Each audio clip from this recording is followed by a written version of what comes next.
Imagine this. The first sensation that reaches your consciousness is warmth. Not the harsh heat of a desert sun, but the gentle, nurturing warmth of morning light filtering through crystalline windows. Your eyes flutter open slowly, naturally, as if awakening from the most peaceful sleep of your life. The chamber around you is simple yet serene.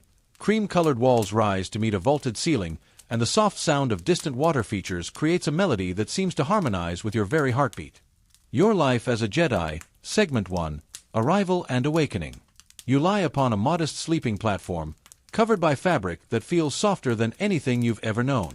The material seems to breathe with you, adjusting its temperature to match your body's needs perfectly. As consciousness fully returns, you become aware of the quality of air itself, pure, clean, carrying the faint scent of distant gardens and the almost imperceptible ozone smell that comes from the presence of force-sensitive crystals embedded throughout the temple structure. The air itself seems to shimmer with an invisible presence, something that makes your chest feel lighter and your mind clearer. This is the force, you realize, not as a distant concept but as a living, breathing companion that has been waiting patiently for you to truly feel its embrace.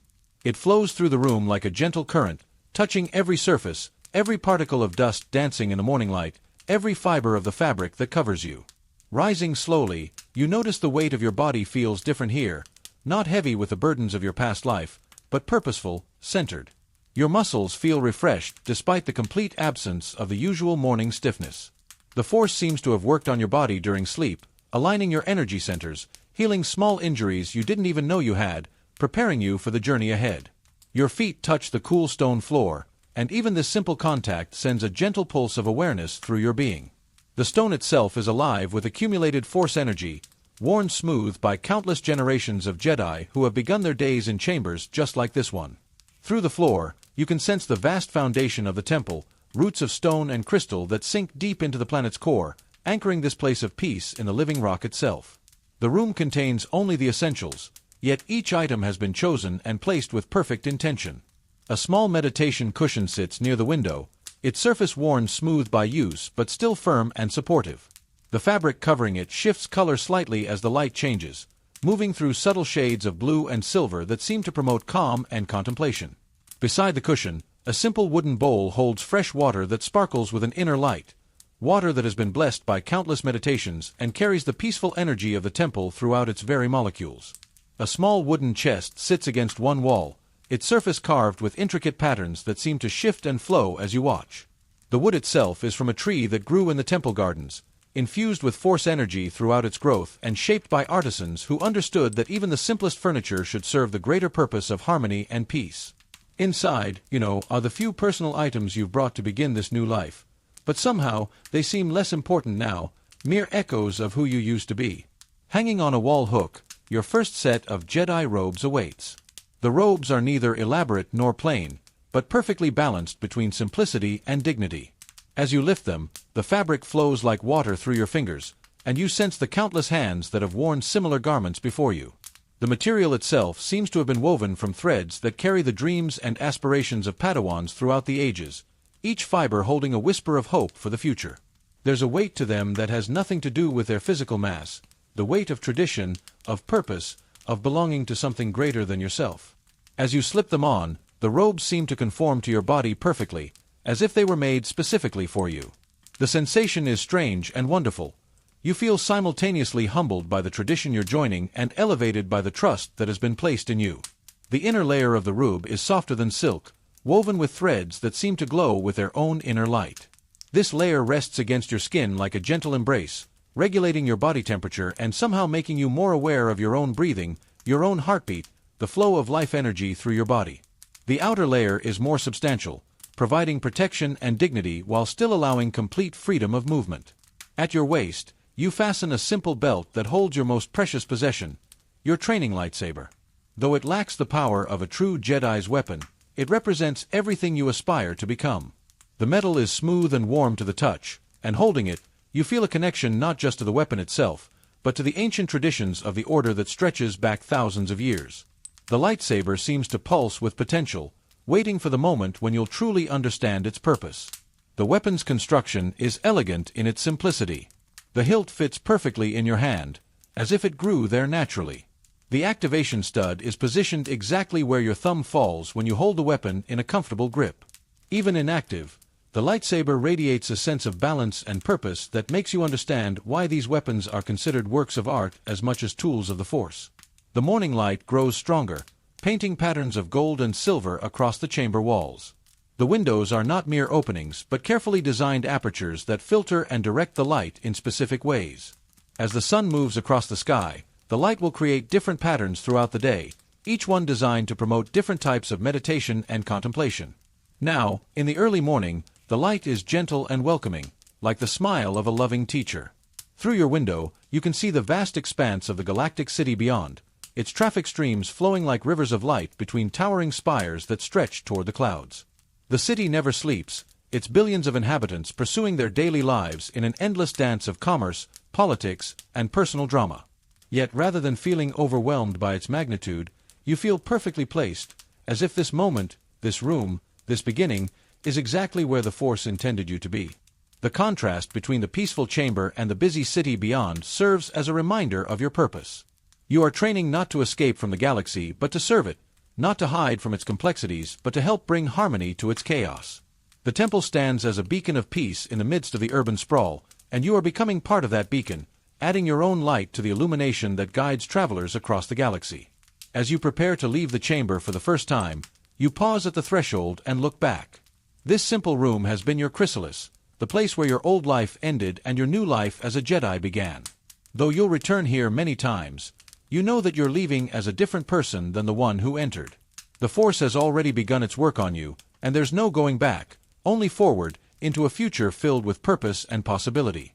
Your first steps beyond your chamber door mark the beginning of a journey that will reshape your understanding of home itself. The corridor that greets you stretches in both directions, disappearing into gentle curves that seem to flow like rivers of polished stone. The architecture here defies the harsh angles of the city below. Every surface curves softly into the next, creating a sense of infinite flow and movement that mirrors the Force itself. The floors beneath your feet are made of a stone that seems to glow with its own inner light. Each slab has been cut and polished to perfection, then inlaid with thin lines of crystalline material that pulse gently with Force energy. These lines create intricate patterns that guide the eye naturally along the corridor, preventing the disorientation that might come from such vast spaces. The patterns themselves tell stories, some geometric, representing the mathematical harmony that underlies all existence, others organic, showing the growth patterns of plants and the flow of water. The walls themselves tell stories. As you walk, your fingertips trace along surfaces carved with intricate patterns that seem to shift and change as the light moves across them. These aren't mere decorations, but records of the Force itself, captured in stone by artisans who understood that true art comes not from imposing one's will upon matter, but from allowing the natural harmony of the universe to express itself through skilled hands. The carvings are so detailed that you can spend hours examining just a small section, discovering new layers of meaning with each viewing. Some sections of the wall depict the natural world, stylized trees whose branches seem to sway in an unfelt breeze, flowers that appear to bloom and close as you watch, rivers that flow across the stone surface in patterns that mirror the movement of the Force through all living things. Other sections show abstract designs that seem to represent pure energy, swirling patterns that make your eyes water if you look too closely but fill your mind with peace if you allow them to guide your meditation. Ancient tapestries hang at intervals along the walls, their threads woven with materials that seem to glow with their own inner light. Each one depicts scenes from the Order's history, not battles or conquests, but moments of discovery, understanding, and connection. You pause before one that shows a figure in meditation, surrounded by swirling galaxies that seem to move even as you watch. The longer you look, the more you understand that this isn't just art, it's a teaching tool, showing how the Force flows through all things, connecting the smallest grain of sand to the largest star. Another tapestry depicts the construction of the temple itself, showing generations of Jedi working together to create this sanctuary of peace. The figures in the tapestry seem to move with purpose and joy, their faces lit with the satisfaction of creating something beautiful and meaningful. You can almost hear their conversations, their shared laughter, their quiet moments of contemplation as they work to build a place where future generations could learn and grow. The lighting throughout the temple comes not from harsh artificial sources, but from crystals embedded in the walls and ceiling. These crystals pulse gently with warm light, creating an atmosphere that feels eternally peaceful, as if time itself moves more slowly here. The crystals are not randomly placed but form patterns that channel and direct the force energy throughout the building, creating a network of light and power that serves both practical and spiritual purposes.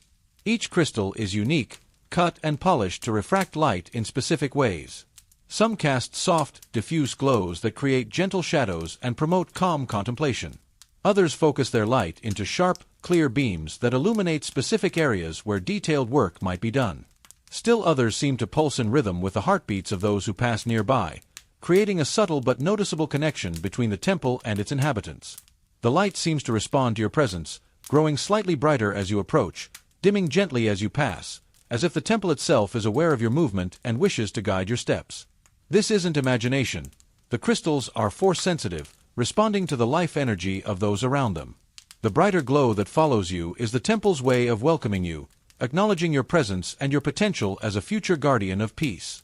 Your footsteps echo softly in the vast spaces, but rather than feeling alone, you sense the presence of countless others who have walked these same paths.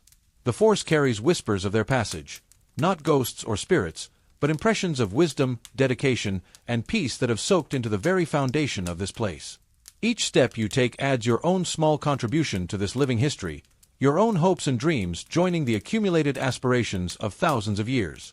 The echoes themselves seem to follow patterns, creating subtle rhythms that encourage specific walking paces. The acoustics of the corridors have been designed to promote calm, measured movement. Rushing is nearly impossible here, not because it's forbidden, but because the space itself discourages haste. The sound of your breathing, your heartbeat, your footsteps, all blend together into a gentle symphony that helps center your mind and prepare you for whatever lies ahead. As you explore, you discover that the temple is far larger than you initially imagined. Corridors branch and merge, leading to chambers whose purposes you can only guess at. Some rooms hum with the quiet energy of meditation, others contain the soft sounds of distant conversations or the gentle splash of water features. The temple breathes like a living thing, each space serving a purpose in the greater organism of Jedi life. The branching corridors follow organic patterns rather than rigid geometric layouts. Like the roots of a great tree or the channels of a river delta, they spread naturally throughout the structure, creating a sense of growth and life rather than mere construction. Each corridor leads to discoveries, hidden alcoves where individual Jedi can retreat for private meditation, larger chambers where groups gather for instruction, specialized rooms designed for specific aspects of training.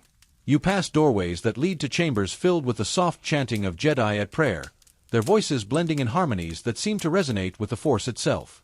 Other doors open onto workshops where artisans create the tools and furnishings needed for temple life, their work elevated to the level of moving meditation as they infuse each creation with intention and purpose. The architecture itself seems designed to promote contemplation and inner peace. There are no sharp corners to create tension, no long straight lines to encourage rushing. Instead, the paths curve and flow, naturally slowing your pace and encouraging you to remain present in each moment. You find yourself walking more slowly than you ever have before, not from fatigue, but from a desire to fully experience each step, each breath, each moment of discovery.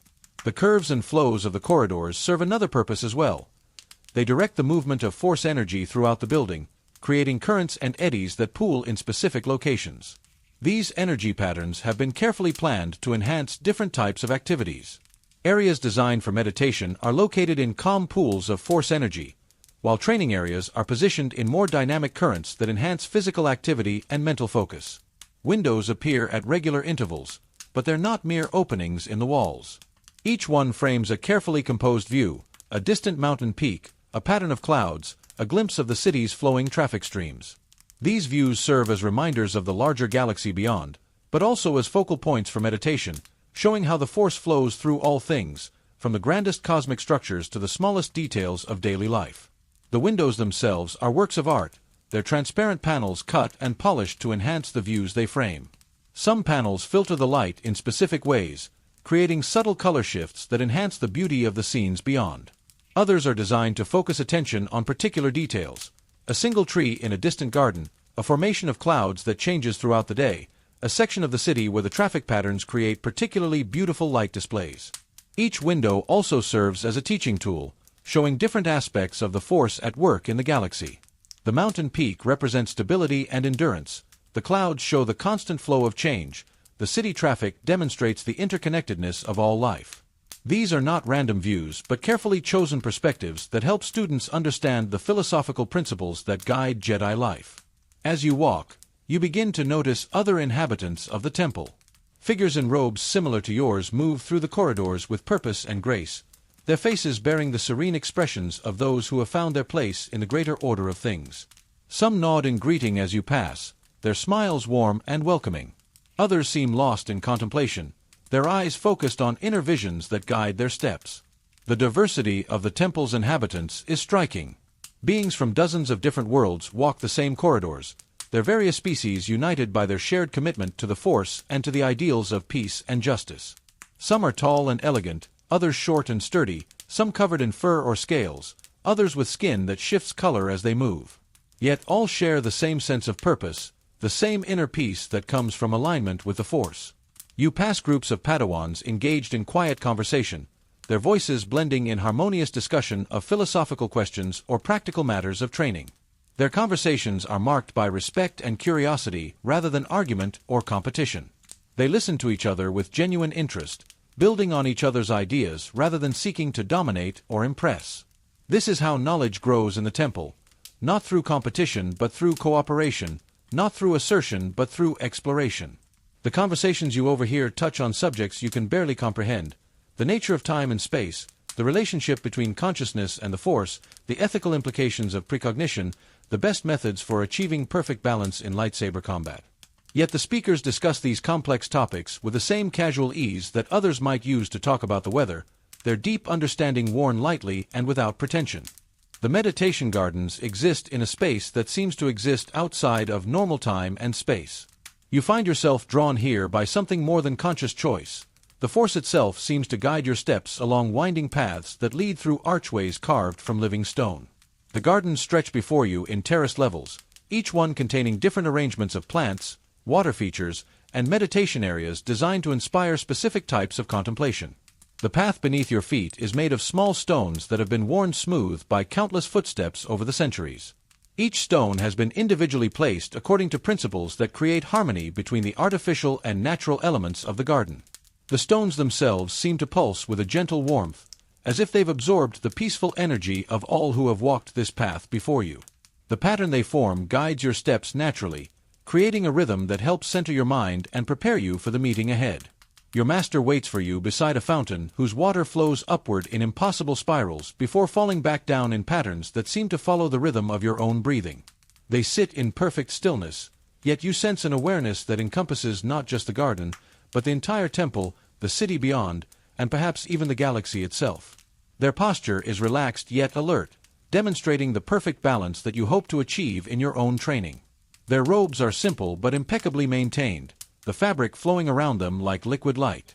The garments show the subtle signs of long use, slight fading in places where the sun has touched them during countless hours of meditation, small repairs that have been made with such skill that they enhance rather than detract from the garment's beauty. These robes tell the story of a life dedicated to service, worn with pride but without vanity. Their presence radiates a peace so profound that merely being near them makes your own inner turmoil begin to settle. The anxiety you didn't even realize you were carrying starts to dissolve, replaced by a sense of safety and belonging that you've never experienced before. This is what it means to be in the presence of a true master, not someone who dominates or intimidates, but someone who creates space for others to discover their own strength and wisdom.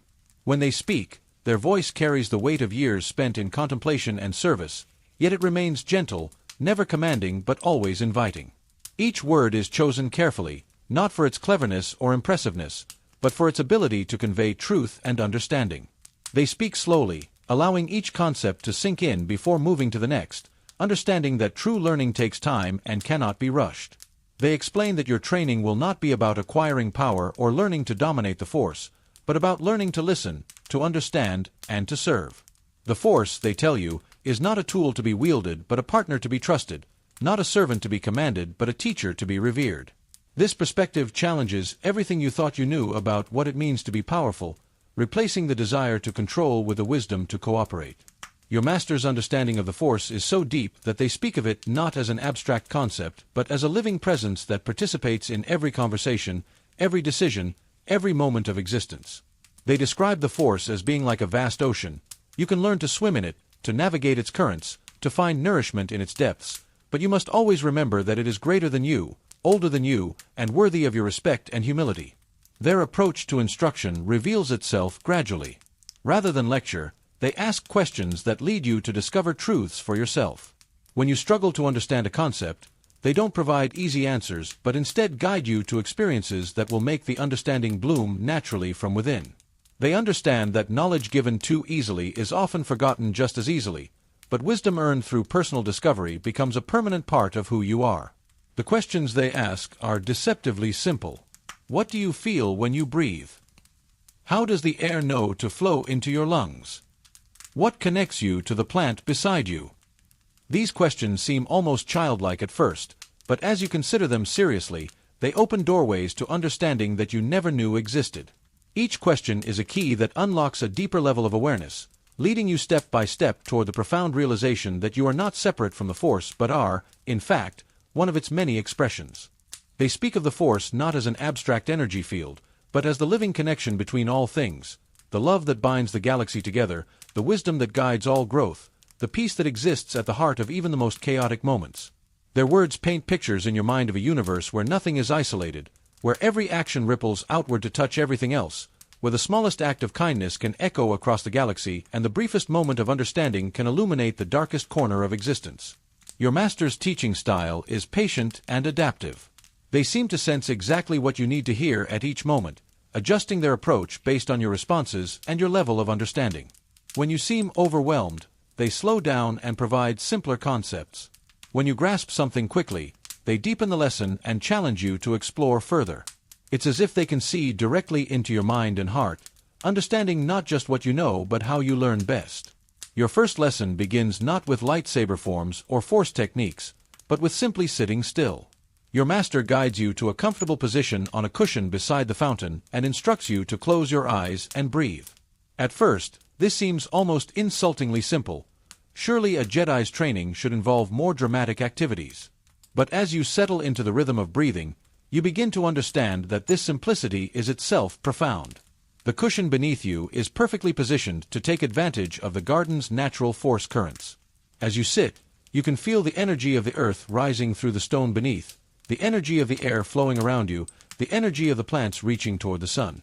All of these energies converge at this spot, creating a natural amplification of force sensitivity that makes it easier to perceive the subtle connections between all things. With each breath, you become more aware of the life around you. The plants in the garden aren't just decorations, they're living beings, each one connected to the Force in its own unique way. The flowering vines that climb the garden walls pulse with a gentle joy as they reach toward the light. The trees that provide shade radiate a calm strength that has been growing for decades. Even the smallest grass plants contribute their own small but essential voices to the symphony of life that surrounds you.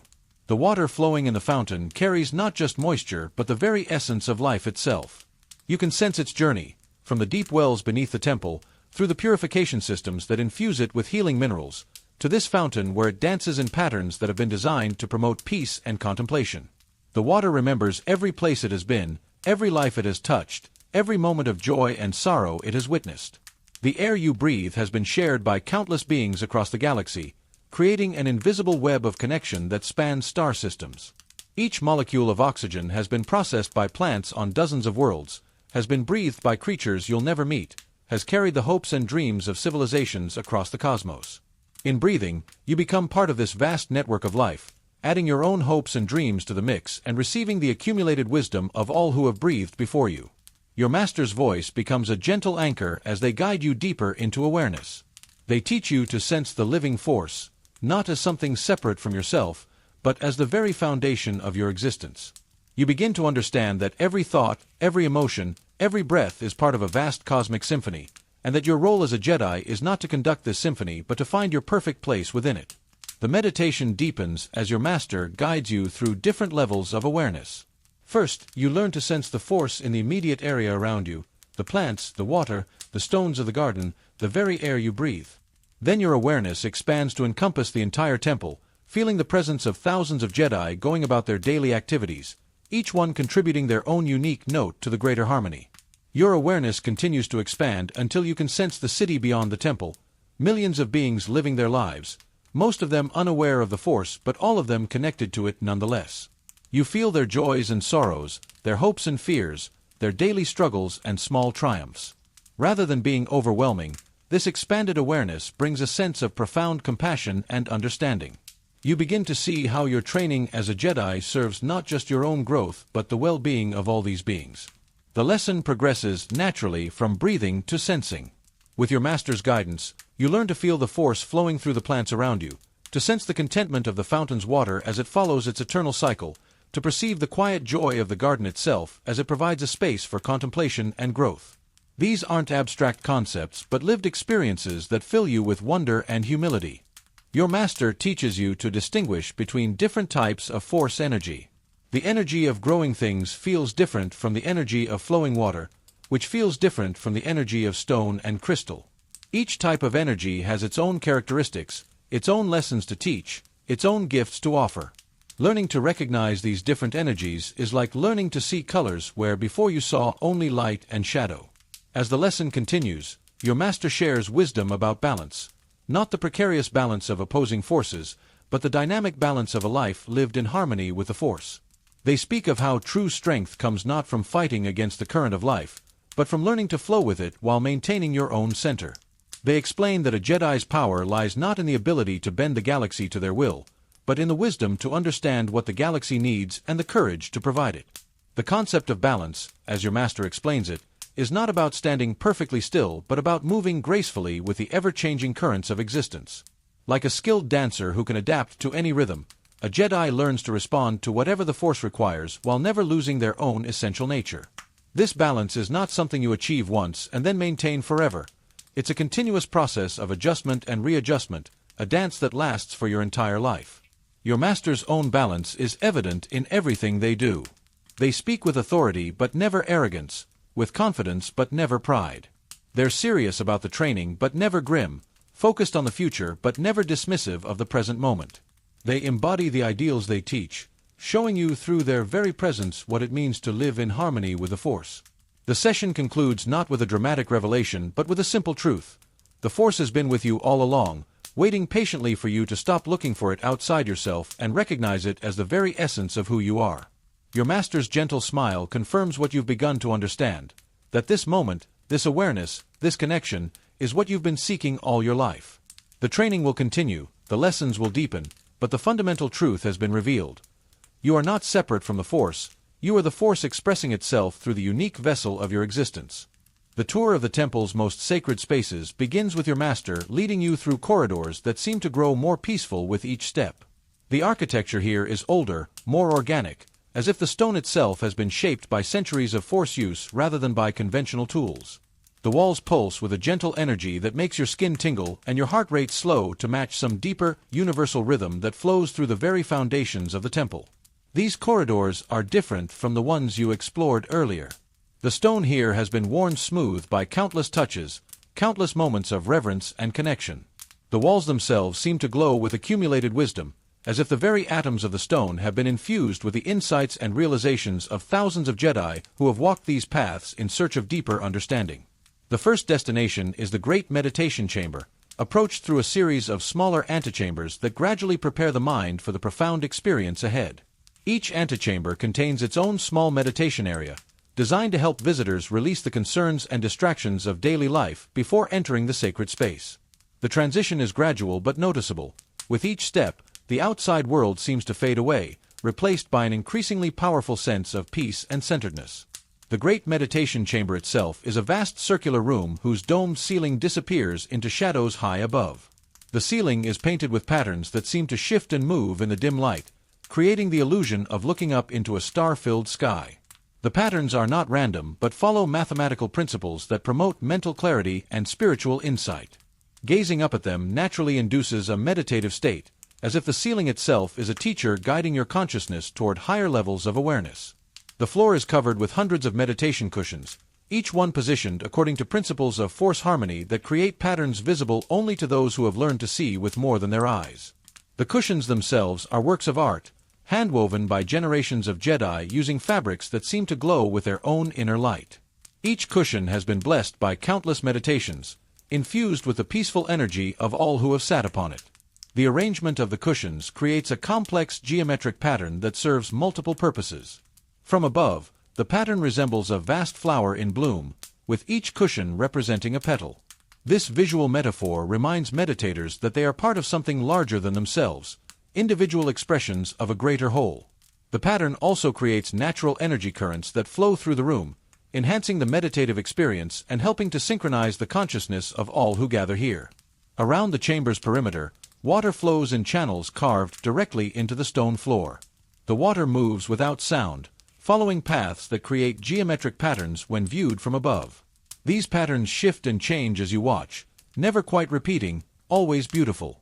The water carries more than moisture. It carries the accumulated peace of countless meditation sessions, the wisdom of masters who have sat in contemplation for decades, the hopes and dreams of Padawans who have sought guidance in this sacred space. The water channels serve both practical and spiritual purposes. They help regulate the temperature and humidity of the chamber, creating optimal conditions for extended meditation. More importantly, they provide a focus for contemplation, their flowing patterns serving as visual mantras that help quiet the mind and open the heart. The sound of the water, though barely audible, creates a subtle rhythm that naturally synchronizes with the breathing of those who meditate here. Your master explains that this chamber serves as the heart of the temple's spiritual life. Here, Jedi gather at dawn and dusk to meditate together, their combined presence creating a resonance in the force that can be felt throughout the entire structure. The chamber amplifies contemplation, making it easier to quiet the mind and open the heart to the force's guidance. Even now, with just the two of you present, you can feel the accumulated peace of ages settled into the very stones. The combined meditations that take place here create a phenomenon that your master describes as the heartbeat of the temple. When hundreds of Jedi meditate together in this space, their synchronized breathing and unified intention create a pulse of force energy that radiates outward from the chamber like ripples from a stone dropped in still water. This pulse helps coordinate the activities of the entire temple, creating a sense of unity and purpose that binds all inhabitants together. The walls of the chamber are decorated with murals that tell the story of the Force's interaction with conscious beings throughout galactic history. These paintings are not mere decorations but teaching tools, each one illustrating a different aspect of Force philosophy. Some show the creation of the first lightsabers, others depict great moments of understanding and revelation, still others illustrate the eternal dance between light and shadow that defines the galaxy's spiritual evolution. The murals are painted with pigments that respond to Force energy, so they appear different to each viewer depending on their level of sensitivity and understanding. A new Padawan might see simple, beautiful scenes, while a master might perceive layers of meaning invisible to less experienced eyes. The murals grow with the viewer, always offering new insights and revelations as understanding deepens. The journey continues to the archives, where the accumulated knowledge of the Jedi Order resides not just in books and data crystals, but in glowing holocrons that seem to pulse with the wisdom of their creators. The approach to the archives is through a corridor lined with statues of great Jedi scholars from throughout history. Each statue seems to watch as you pass, their stone eyes filled with the wisdom of ages and the promise of knowledge yet to be discovered. The archives occupy multiple levels, each one dedicated to different aspects of Jedi learning. The architecture here is designed to promote study and contemplation, with countless alcoves and reading areas positioned to take advantage of natural light and Force energy currents. The shelves themselves are works of art, carved from wood that has been treated with preservatives that will keep it beautiful and functional for thousands of years. The lower levels contain practical knowledge, star charts that show the locations of every known world, diplomatic protocols for dealing with hundreds of different species and cultures, histories of civilizations that stretch back to the dawn of galactic civilization. The information here is vast and detailed, representing millions of years of accumulated experience and wisdom. The middle levels focus on the philosophical and spiritual aspects of Jedi training. Here you find treatises on the nature of the Force, guides to meditation and contemplation, analyses of the relationship between consciousness and reality. The books here are not just repositories of information but invitations to exploration, each one offering pathways to deeper understanding and personal growth. The upper levels hold the deeper mysteries, philosophical treatises on the nature of the Force, records of visions and prophecies, techniques for achieving higher states of consciousness. Access to these levels is restricted to those who have demonstrated the wisdom and maturity to handle such profound knowledge responsibly. The very air here seems to shimmer with possibility, as if the accumulated wisdom of the ages is waiting to be discovered by those ready to receive it. The holocrons themselves are marvels of force-infused technology. Each one contains not just information, but the personality and wisdom of the Jedi Master who created it. When activated, they don't simply display data, they engage in conversation, offering guidance and insight tailored to the specific needs of the seeker. The blue-white light they emit seems to carry knowledge directly into your mind, making complex concepts suddenly clear and accessible. Each holocron is a unique work of art, its crystalline structure designed to resonate with specific aspects of Force energy. Some holocrons specialize in lightsaber combat, others in diplomatic techniques, still others in the deepest mysteries of Force philosophy. The process of creating a holocron is considered one of the highest achievements a Jedi can aspire to, representing the crystallization of a lifetime's worth of learning and experience. Walking through the archives, you sense the presence of countless scholars and seekers who have come here over the millennia. The Force here feels different than in other parts of the temple, more intellectual, more focused on understanding and discovery. Yet this knowledge isn't cold or academic. It's warm with the love of learning, bright with the joy of discovery, deep with the satisfaction of understanding. The scholars who work in the archives are a special breed of Jedi, dedicated to the preservation and expansion of knowledge. They move through the vast collections with the grace of dancers, their fingers trailing along the spines of books as if reading their contents through touch alone. These archive keepers possess a unique form of Force sensitivity that allows them to locate any piece of information within moments, guided by the accumulated wisdom of generations. You observe one such scholar working with a particularly ancient holocron, their consciousness seeming to merge with the device as they extract information that has been sealed for centuries. The process is beautiful to watch.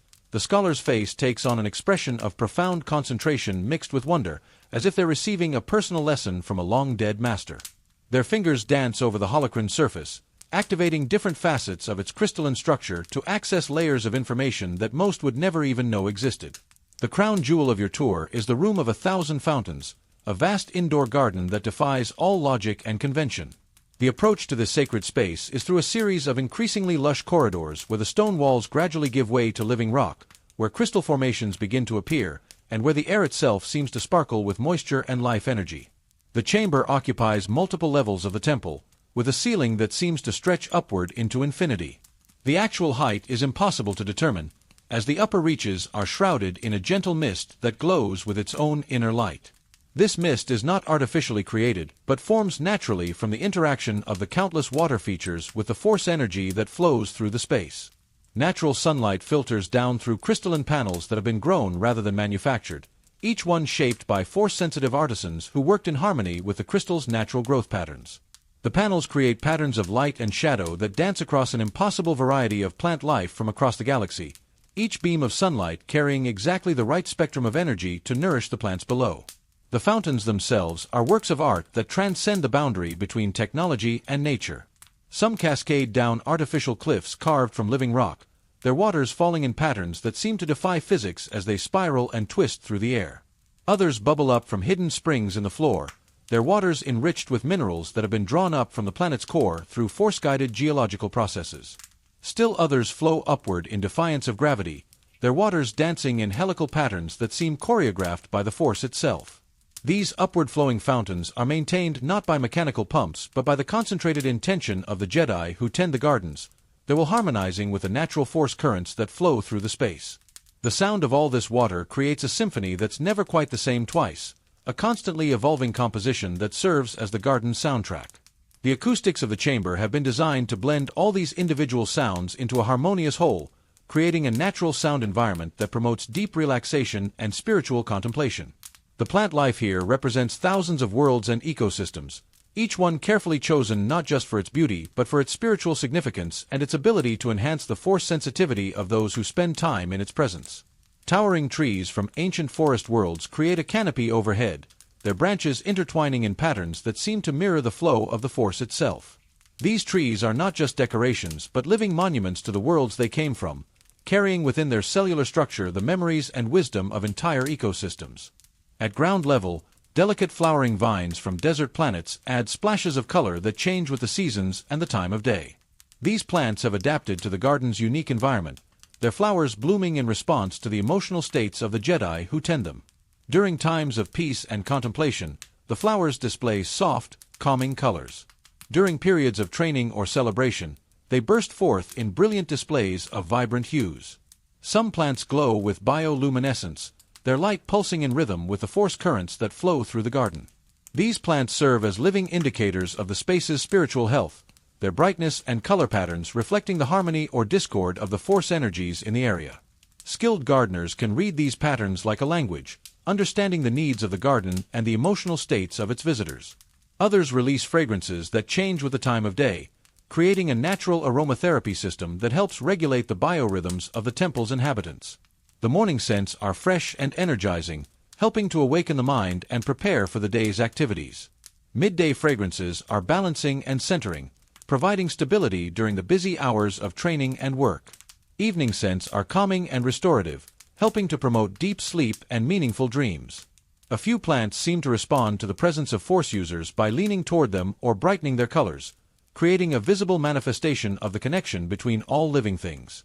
These plants are particularly sensitive to the emotional states of those around them, their responses serving as a form of biofeedback that helps Jedi understand the impact of their own energy on the living world. Pathways wind through the garden following natural contours rather than rigid geometric patterns. These paths are made from stones that have been shaped by water and time, their surfaces worn smooth by countless footsteps. The stones themselves are arranged according to principles that create natural meditation points, places where the force energy pools and eddies in ways that enhance contemplation and spiritual insight.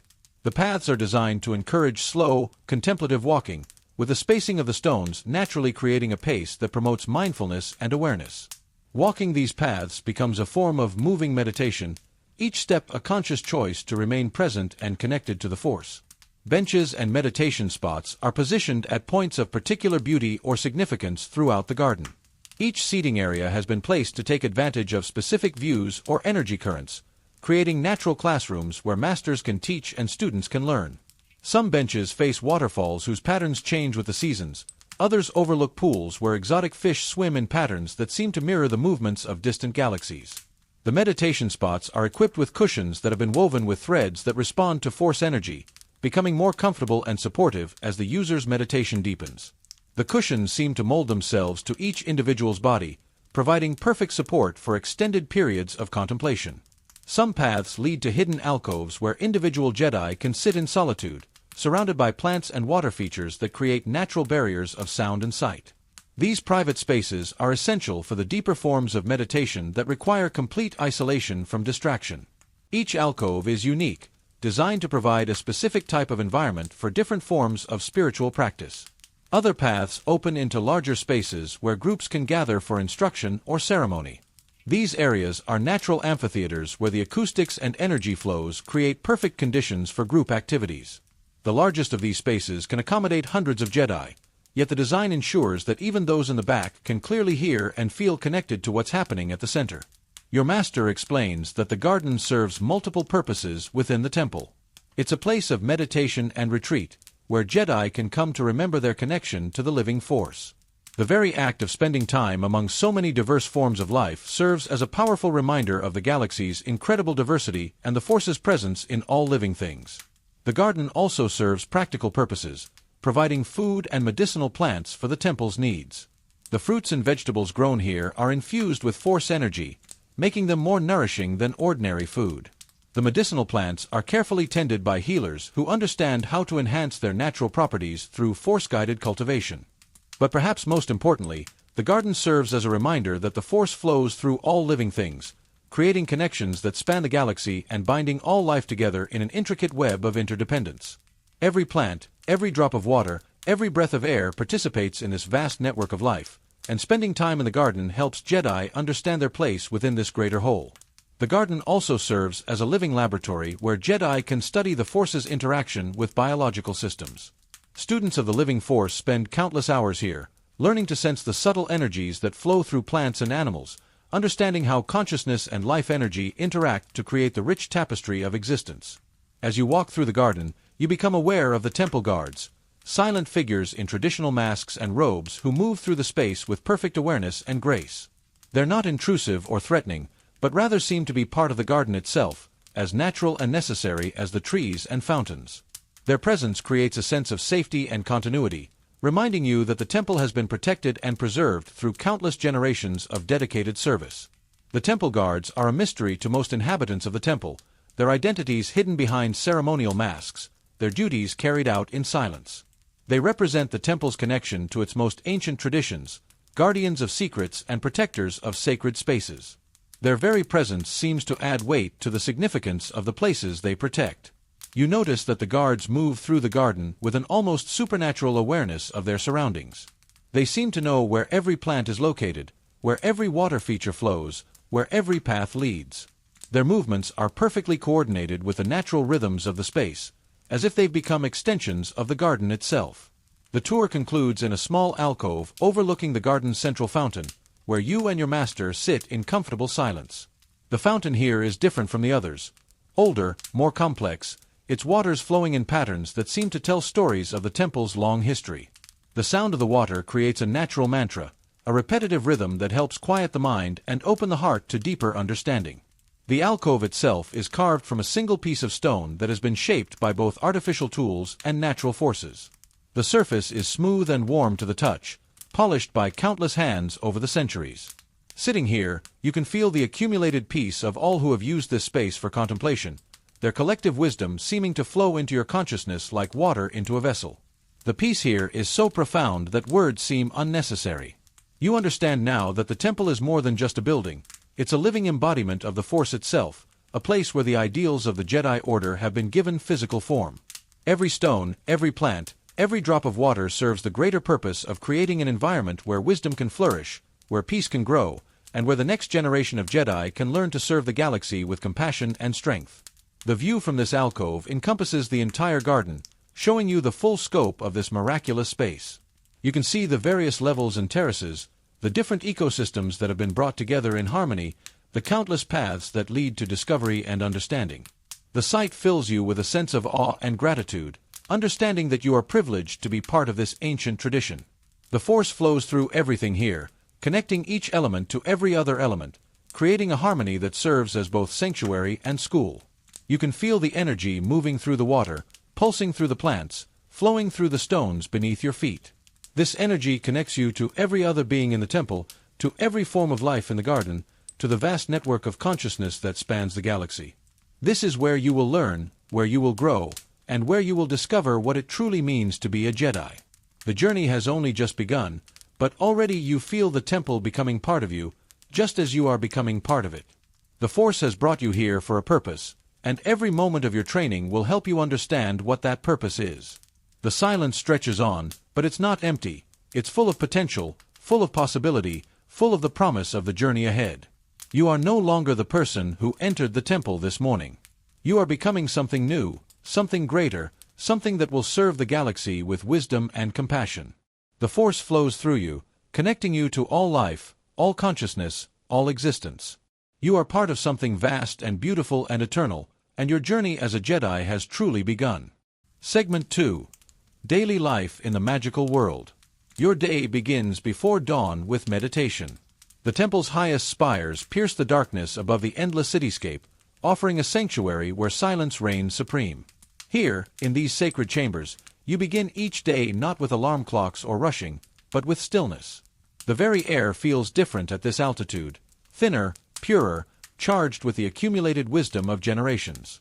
The meditation cushion beneath you has been worn smooth by countless generations of students. Its fabric carries the faint impressions of those who sat here before you, their peace and struggles somehow woven into its fibers. As you settle into the familiar position, your breathing naturally slows. The Force flows around you like a gentle river, and you allow yourself to become one with its current. In these precious moments before the galaxy awakens, you find your center. The meditation chamber itself is a marvel of ancient architecture. Crystal formations grown rather than carved create natural acoustics that amplify the subtlest sounds, the whisper of your breath, the gentle hum of the Force itself. Through the transparent walls, you can see the sprawling city below, its billions of inhabitants still lost in sleep, dreaming dreams you can almost feel echoing in the Force. The meditation isn't about emptying your mind entirely. It's about finding clarity within the chaos of thoughts and emotions. You observe them as they arise, acknowledge them, and let them pass like clouds across a clear sky. Fear, excitement, doubt, hope, all are welcome here, but none are allowed to take root and grow into something that might lead you astray. Today, as every day, you begin with the fundamental breathing exercises taught to all Jedi. The rhythm is ancient, passed down through oral tradition from the very first masters. 4 counts in, hold for 4, 4 counts out, hold for 4. This simple pattern attunes your body to the Force's natural ebb and flow, preparing you to channel its energy throughout the day. As your breathing settles into the sacred rhythm, you expand your awareness beyond your physical form. First, you feel the life force of the small creatures that make their homes in the temple's walls, tiny beings whose simple existence adds to the overall harmony of this place.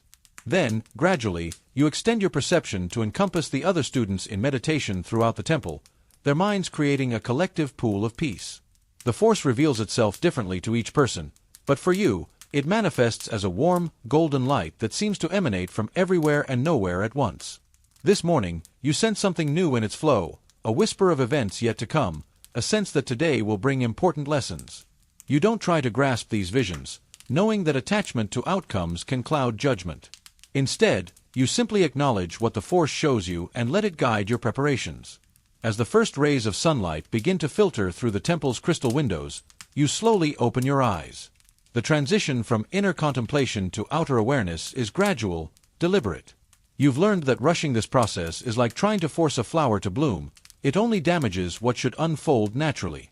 The chamber around you seems to glow with accumulated serenity. Other students are beginning to stir, their meditations reaching their natural conclusion. There's an unspoken understanding among all of you. This sacred time is not to be disturbed with conversation or movement. Each person must find their own moment to return to the world of action. The ritual of preparing for the day is sacred in its simplicity. Your robes hang where you left them the night before, cleaned and pressed by the temple's maintenance staff who work while you sleep. These beings, often overlooked by younger students, are essential to the temple's function. They understand that their work is a form of service, a way of supporting the greater mission of peace and justice. The fabric feels cool against your skin, and as you wrap the outer cloak around your shoulders, you're reminded of the weight of responsibility you carry. The traditional brown and tan colors aren't chosen for fashion. They represent the earth and sky, the foundation and aspiration that define a Jedi's path. Each fold has meaning. Each layer symbolizes a different aspect of your commitment. The belt that holds your training saber is worn leather, passed down from your master's master. Each morning, you fasten it with the same care your predecessors did, understanding that this simple act connects you to a legacy stretching back thousands of years. The weapon at your side isn't just a tool. It's a symbol of your commitment to peace, to protection, to the light side of the Force. Your training saber itself is a masterpiece of ancient technology and spiritual craftsmanship. The crystal at its heart was chosen specifically for you during your pilgrimage to the sacred caves. The metal components were forged using techniques passed down through generations of Jedi smiths. Every time you ignite it, you're not just activating a weapon, you're connecting with the living force that flows through all things. Gentle exercises follow, movements designed not to build muscle but to align your body with the Force's natural flow. These aren't the aggressive forms you'll practice later, but rather a flowing dance that prepares every cell in your body to channel energy. Your movements are like water finding its way downstream, effortless, natural, purposeful. The exercises begin with simple stretches that awaken each muscle group. You rotate your shoulders, feeling the tension from yesterday's training dissolve. Your spine lengthens as you reach toward the ceiling, creating space for the Force to flow freely through your body. Each movement is coordinated with your breath, creating a harmony between physical and spiritual preparation. As you move through the ancient forms, you feel your connection to the Force strengthening. The exercises were designed by Jedi Masters who understood that the body is not separate from the spirit. It's the vessel through which the Force manifests in the physical world.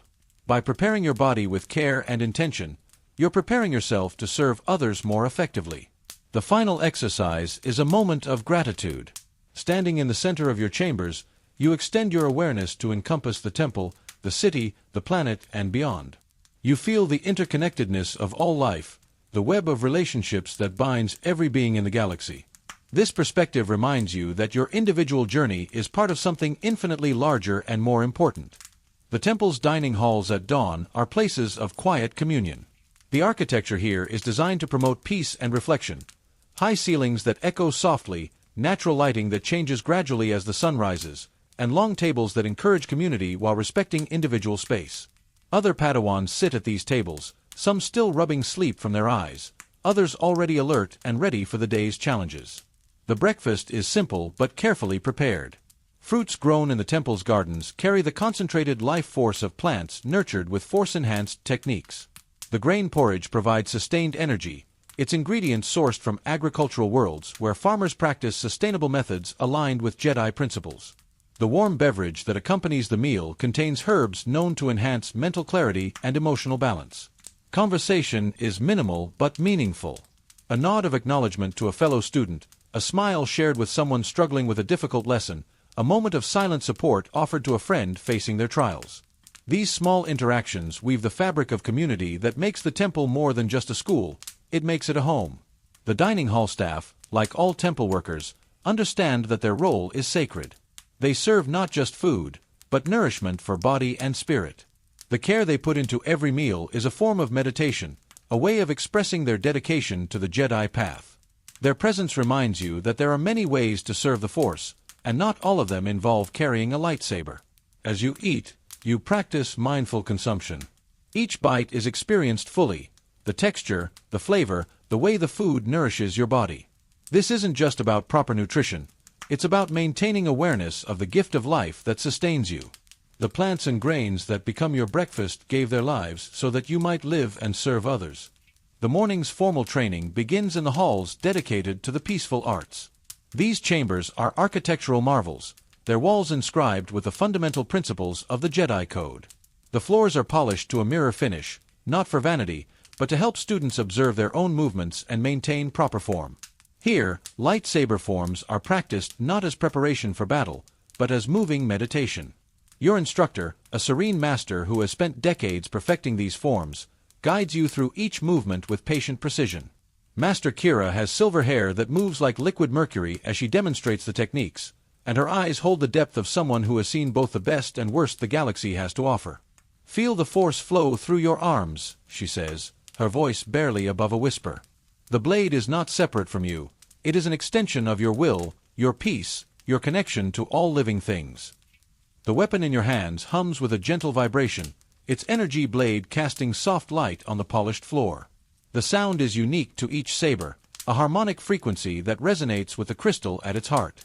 Your blade sings a pure, clear note that seems to harmonize with the force itself, creating a sense of rightness and balance that extends beyond the physical weapon.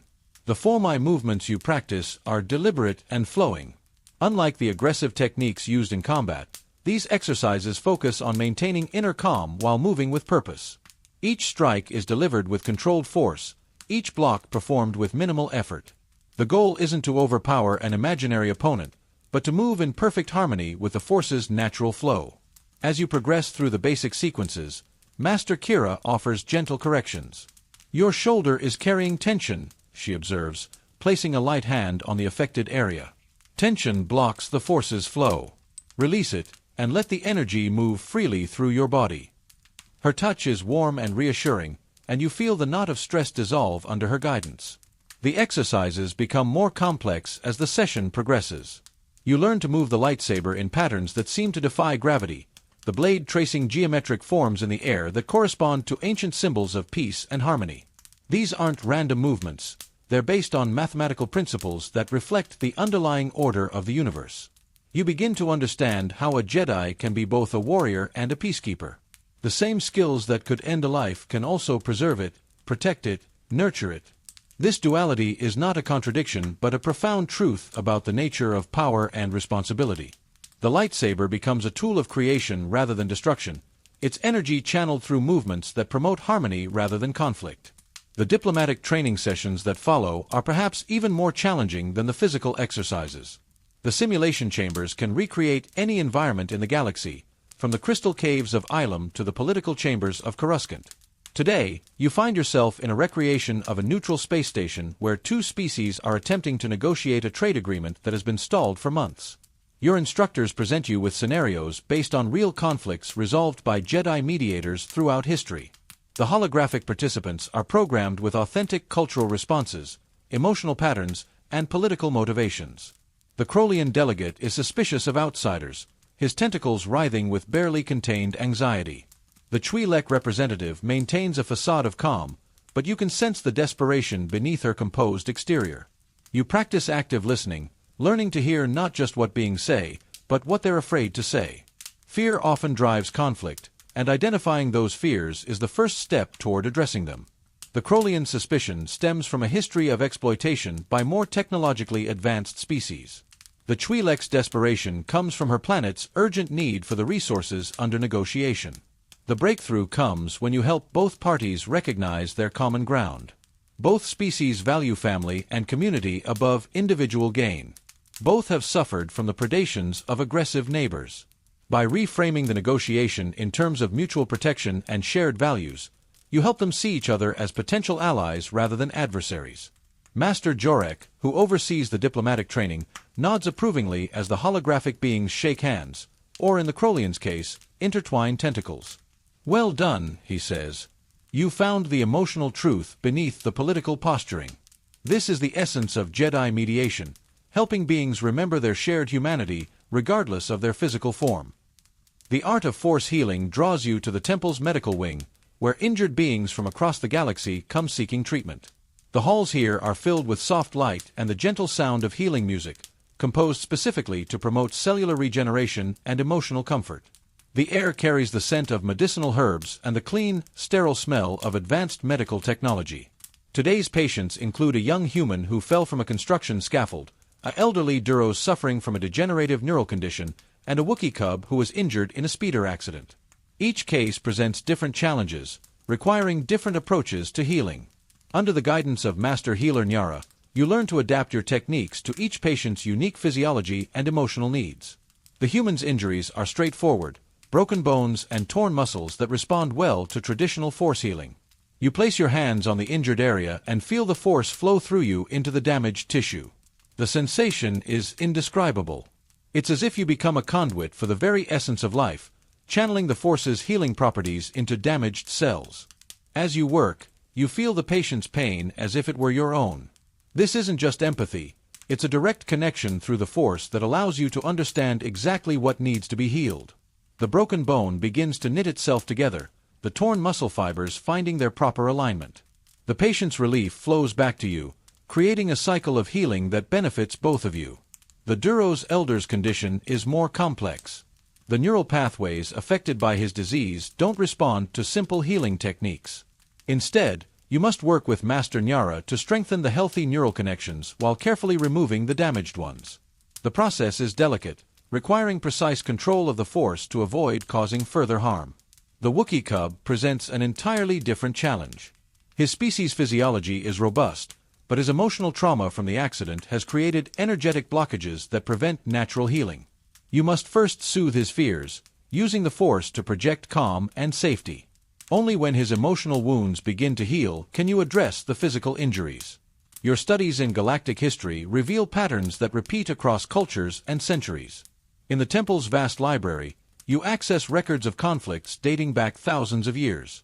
The holographic displays show star maps marking the locations of ancient battles, but more importantly, they detail the peaceful resolutions that followed.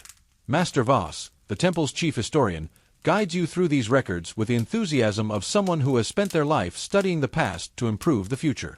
"Look at this pattern," he says, highlighting a series of conflicts in the Outer Rim. Every 50 years, these systems fall into war over mining rights. But notice, when Jedi mediators are involved, the conflicts are resolved through treaties that benefit all parties. When they're not, the holographic display shows the devastation that results from unmediated conflicts. Entire planets stripped of resources, populations displaced, cultures destroyed. The contrast is stark and sobering. You begin to understand that the Jedi's role as peacekeepers isn't just about preventing violence. It's about preserving the cultural and biological diversity that makes the galaxy a vibrant, living community. You study the successful mediations of legendary Jedi Masters, learning from their techniques and approaches. Master Yoda's resolution of the Malastare conflict involved helping both sides recognize their shared fear of extinction. Master Windu's diplomatic triumph on Ryloth required him to navigate complex clan politics while maintaining strict neutrality. Each case study teaches you something new about the practical application of Jedi principles. The most fascinating cases involve conflicts between species with completely different value systems. How do you mediate between a culture that values individual achievement and one that prioritizes collective harmony? How do you help beings who communicate through pheromones understand those who rely on verbal language? These challenges require not just diplomatic skill, but a deep understanding of the Force's unifying nature. One particular case captures your attention: the resolution of the Corellian trade dispute. A Jedi Master named Kent Hamner spent 3 years living among the conflicting parties, learning their languages, customs, and deepest fears. When he finally brought them together for negotiations, he was able to speak to each group in their own cultural context while helping them understand their common interests. The breakthrough came when Master Hamner helped the parties recognize that their different approaches to trade were actually complementary. The Corellians' emphasis on individual entrepreneurship provided innovation and flexibility.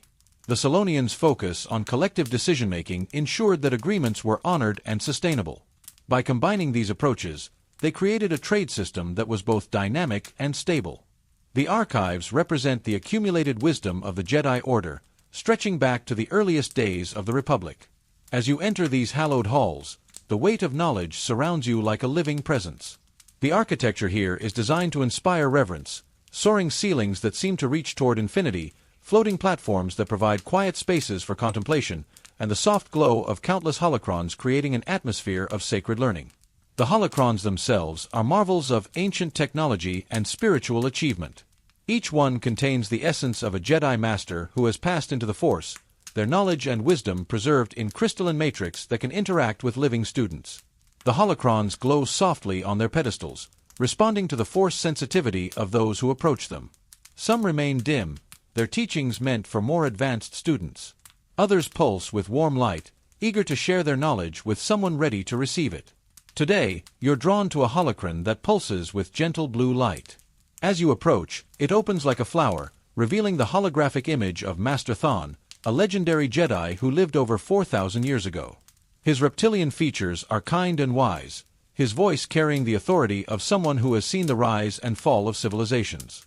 "Young one," Master Thon's image says, his voice seeming to come from everywhere and nowhere at once, "you seek to understand the nature of connection. This is good. All life is connected through the Force, but understanding this intellectually is different from feeling it in your bones, in your blood, in your very essence." The holocron projects images as Master Thon speaks, vast networks of energy connecting every living thing in the galaxy. Stars are revealed to be nodes in a cosmic web, their light carrying not just photons but the essence of the Force itself. Planets pulse with the combined life force of their inhabitants, their colors shifting to reflect the emotional and spiritual states of their populations. The ancient Jedi understood this, Master Thon continues. They saw that actions taken on one world could affect beings on planets thousands of light years away. Not through technology or communication, but through the Force itself. This is why we must choose our actions carefully, why we must consider the consequences of our choices on the entire web of existence. The ancient texts you study aren't just historical documents, they're living teachings that speak directly to your current challenges. The philosophy of the early Jedi speaks of balance, of understanding that the Force flows through all things, connecting every living being in an intricate web of existence. You read about the dangers of attachment, not as a rejection of love, but as a warning against the kind of possessive desire that leads to suffering. One text, written by a Jedi Master whose name has been lost to time, speaks directly to your current struggles. The student often asks, "How can I love without attachment?" This question reveals a fundamental misunderstanding. Love and attachment are not the same thing. Love is the recognition of the Force within another being, the celebration of their existence, the desire for their happiness and growth. Attachment is the need to possess, to control, to make another's existence dependent on our own desires. The distinction is subtle but profound. As you read, you think about your relationships with your fellow students, with your masters, with the beings you've helped in the medical wing. You begin to understand that true love is about supporting another's journey, even when that journey takes them away from you. Attachment, on the other hand, is about binding someone to your own path, limiting their growth for your own comfort. These afternoon study sessions are intensely personal. While other Padawans research alongside you, Each of you is following your own path of discovery. Some are drawn to the technical aspects of force manipulation, studying the quantum mechanics that underlie telekinesis and force lightning. Others delve into the philosophical questions about the nature of good and evil, reading debates between ancient masters about the relationship between the light and dark sides of the Force. Your own interests lead you deep into the texts about empathy, about the Jedi's role as healers and protectors rather than warriors. You discover accounts of Jedi who never carried lightsabers, who served the Order as counselors, teachers, and healers. Their contributions were no less valuable than those of the great warriors, and in many cases, their impact was more lasting. The temple's many resident creatures offer their own form of education. The maintenance tunnels are home to small, harmless beings who have made their lives in the temple's depths.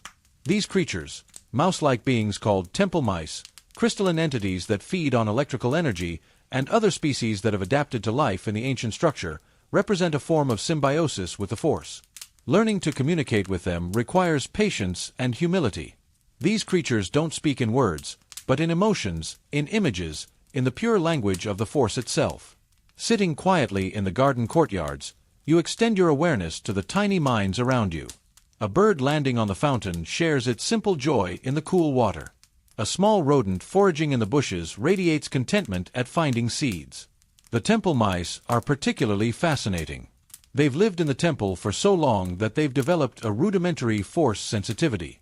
When you extend your awareness to them, they respond with curiosity and friendliness.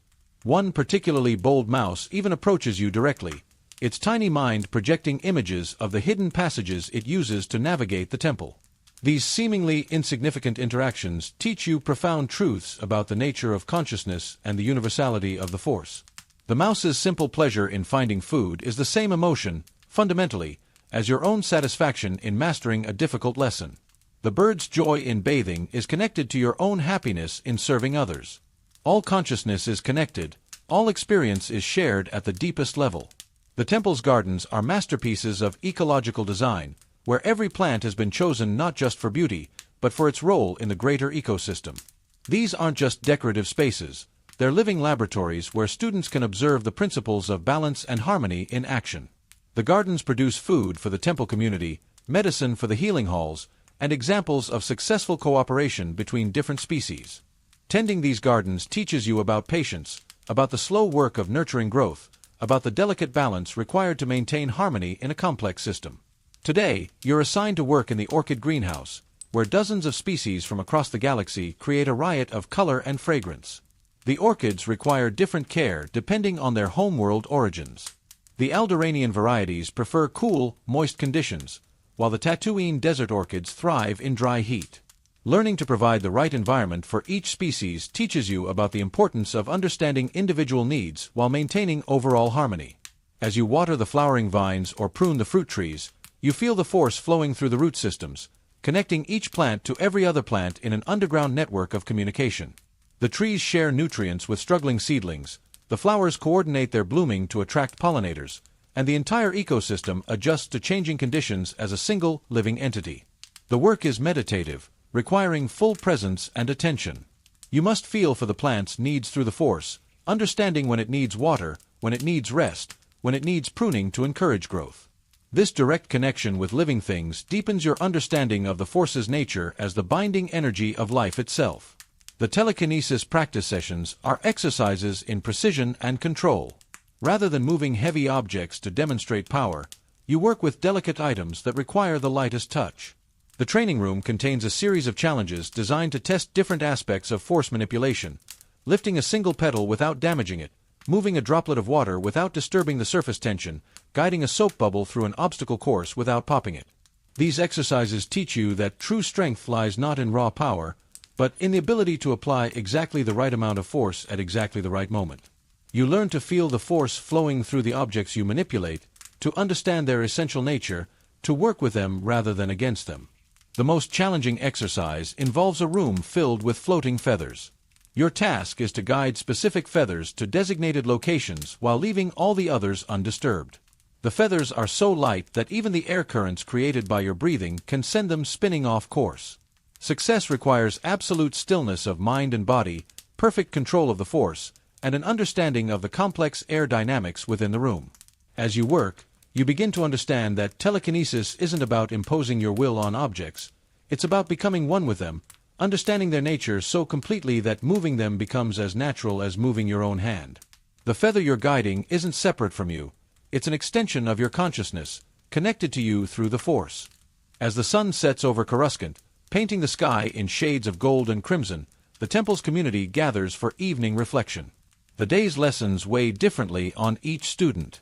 Some arrive energized by breakthrough moments, others struggling with concepts that seem to slip away like sand through fingers. The reflection chambers accommodate these different needs, providing spaces for both group discussion and individual contemplation. The chambers themselves are architectural marvels, designed to promote both community and introspection.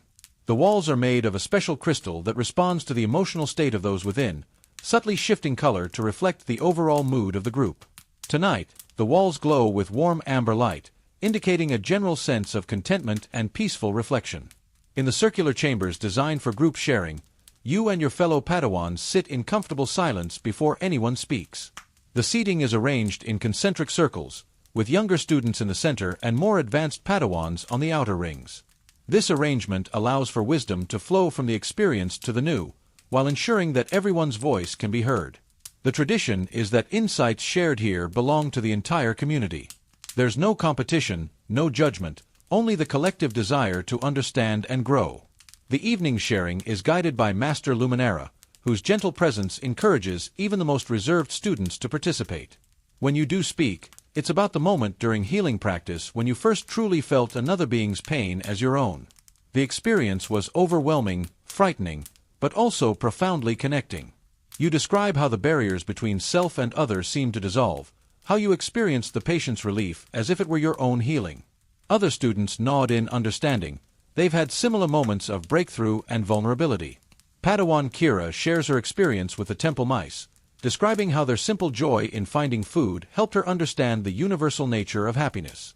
Padawan Jorik talks about his struggle with the diplomatic scenarios, how his anger at injustice kept interfering with his ability to mediate fairly.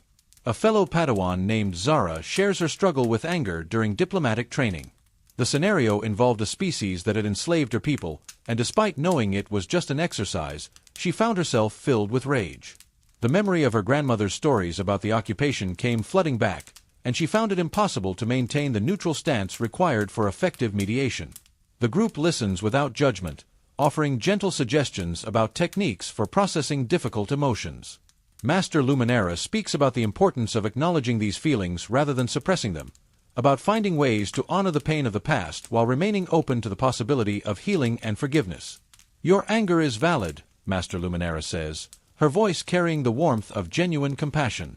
Your people's suffering was real, and honoring that suffering is part of honoring them. But remember, the path of the Jedi is not about forgetting the past or pretending that injustice doesn't matter. It's about finding ways to prevent such suffering from happening again. The group meditation that follows is different from the solitary practice of mourning.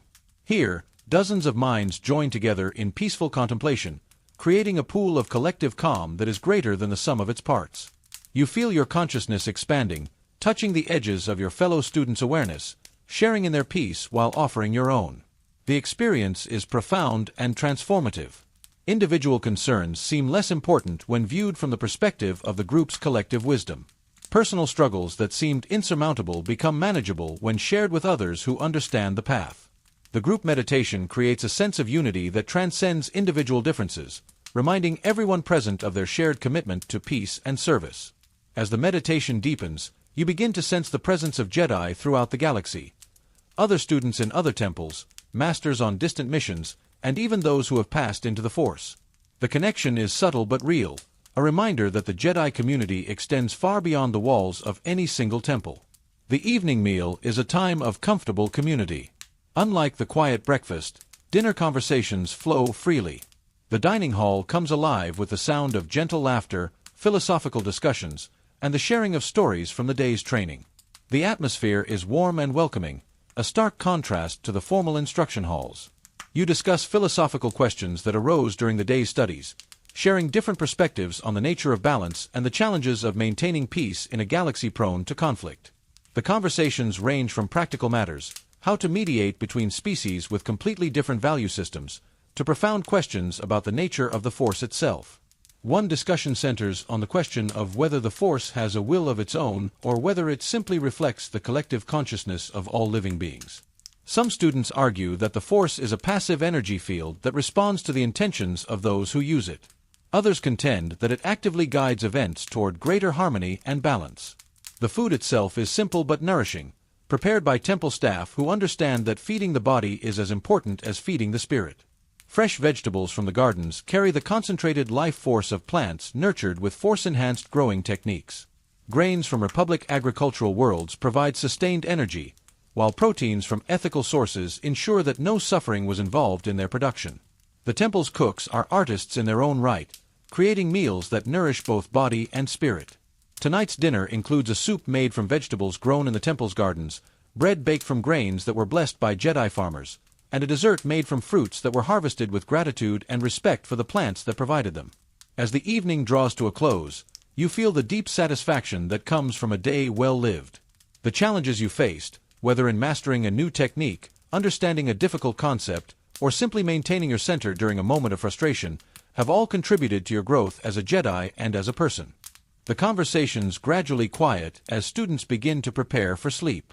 Some head to the libraries for additional study, others to the meditation chambers for personal reflection. The temple settles into its nighttime rhythm, a gentle peace that encompasses all who dwell within its walls. The warm sense of belonging that fills you as you prepare for sleep is perhaps the most precious gift of temple life. Here, surrounded by others who share your commitment to peace and justice, you are part of something larger than yourself. The community that nurtures you also depends on you, and in that mutual support, you find the strength to face whatever tomorrow may bring. Your quarters are simple but comfortable, containing everything you need and nothing you don't. The bed is firm but soft, the linens clean and fresh. A small desk provides space for personal study, while a meditation cushion offers a place for private reflection.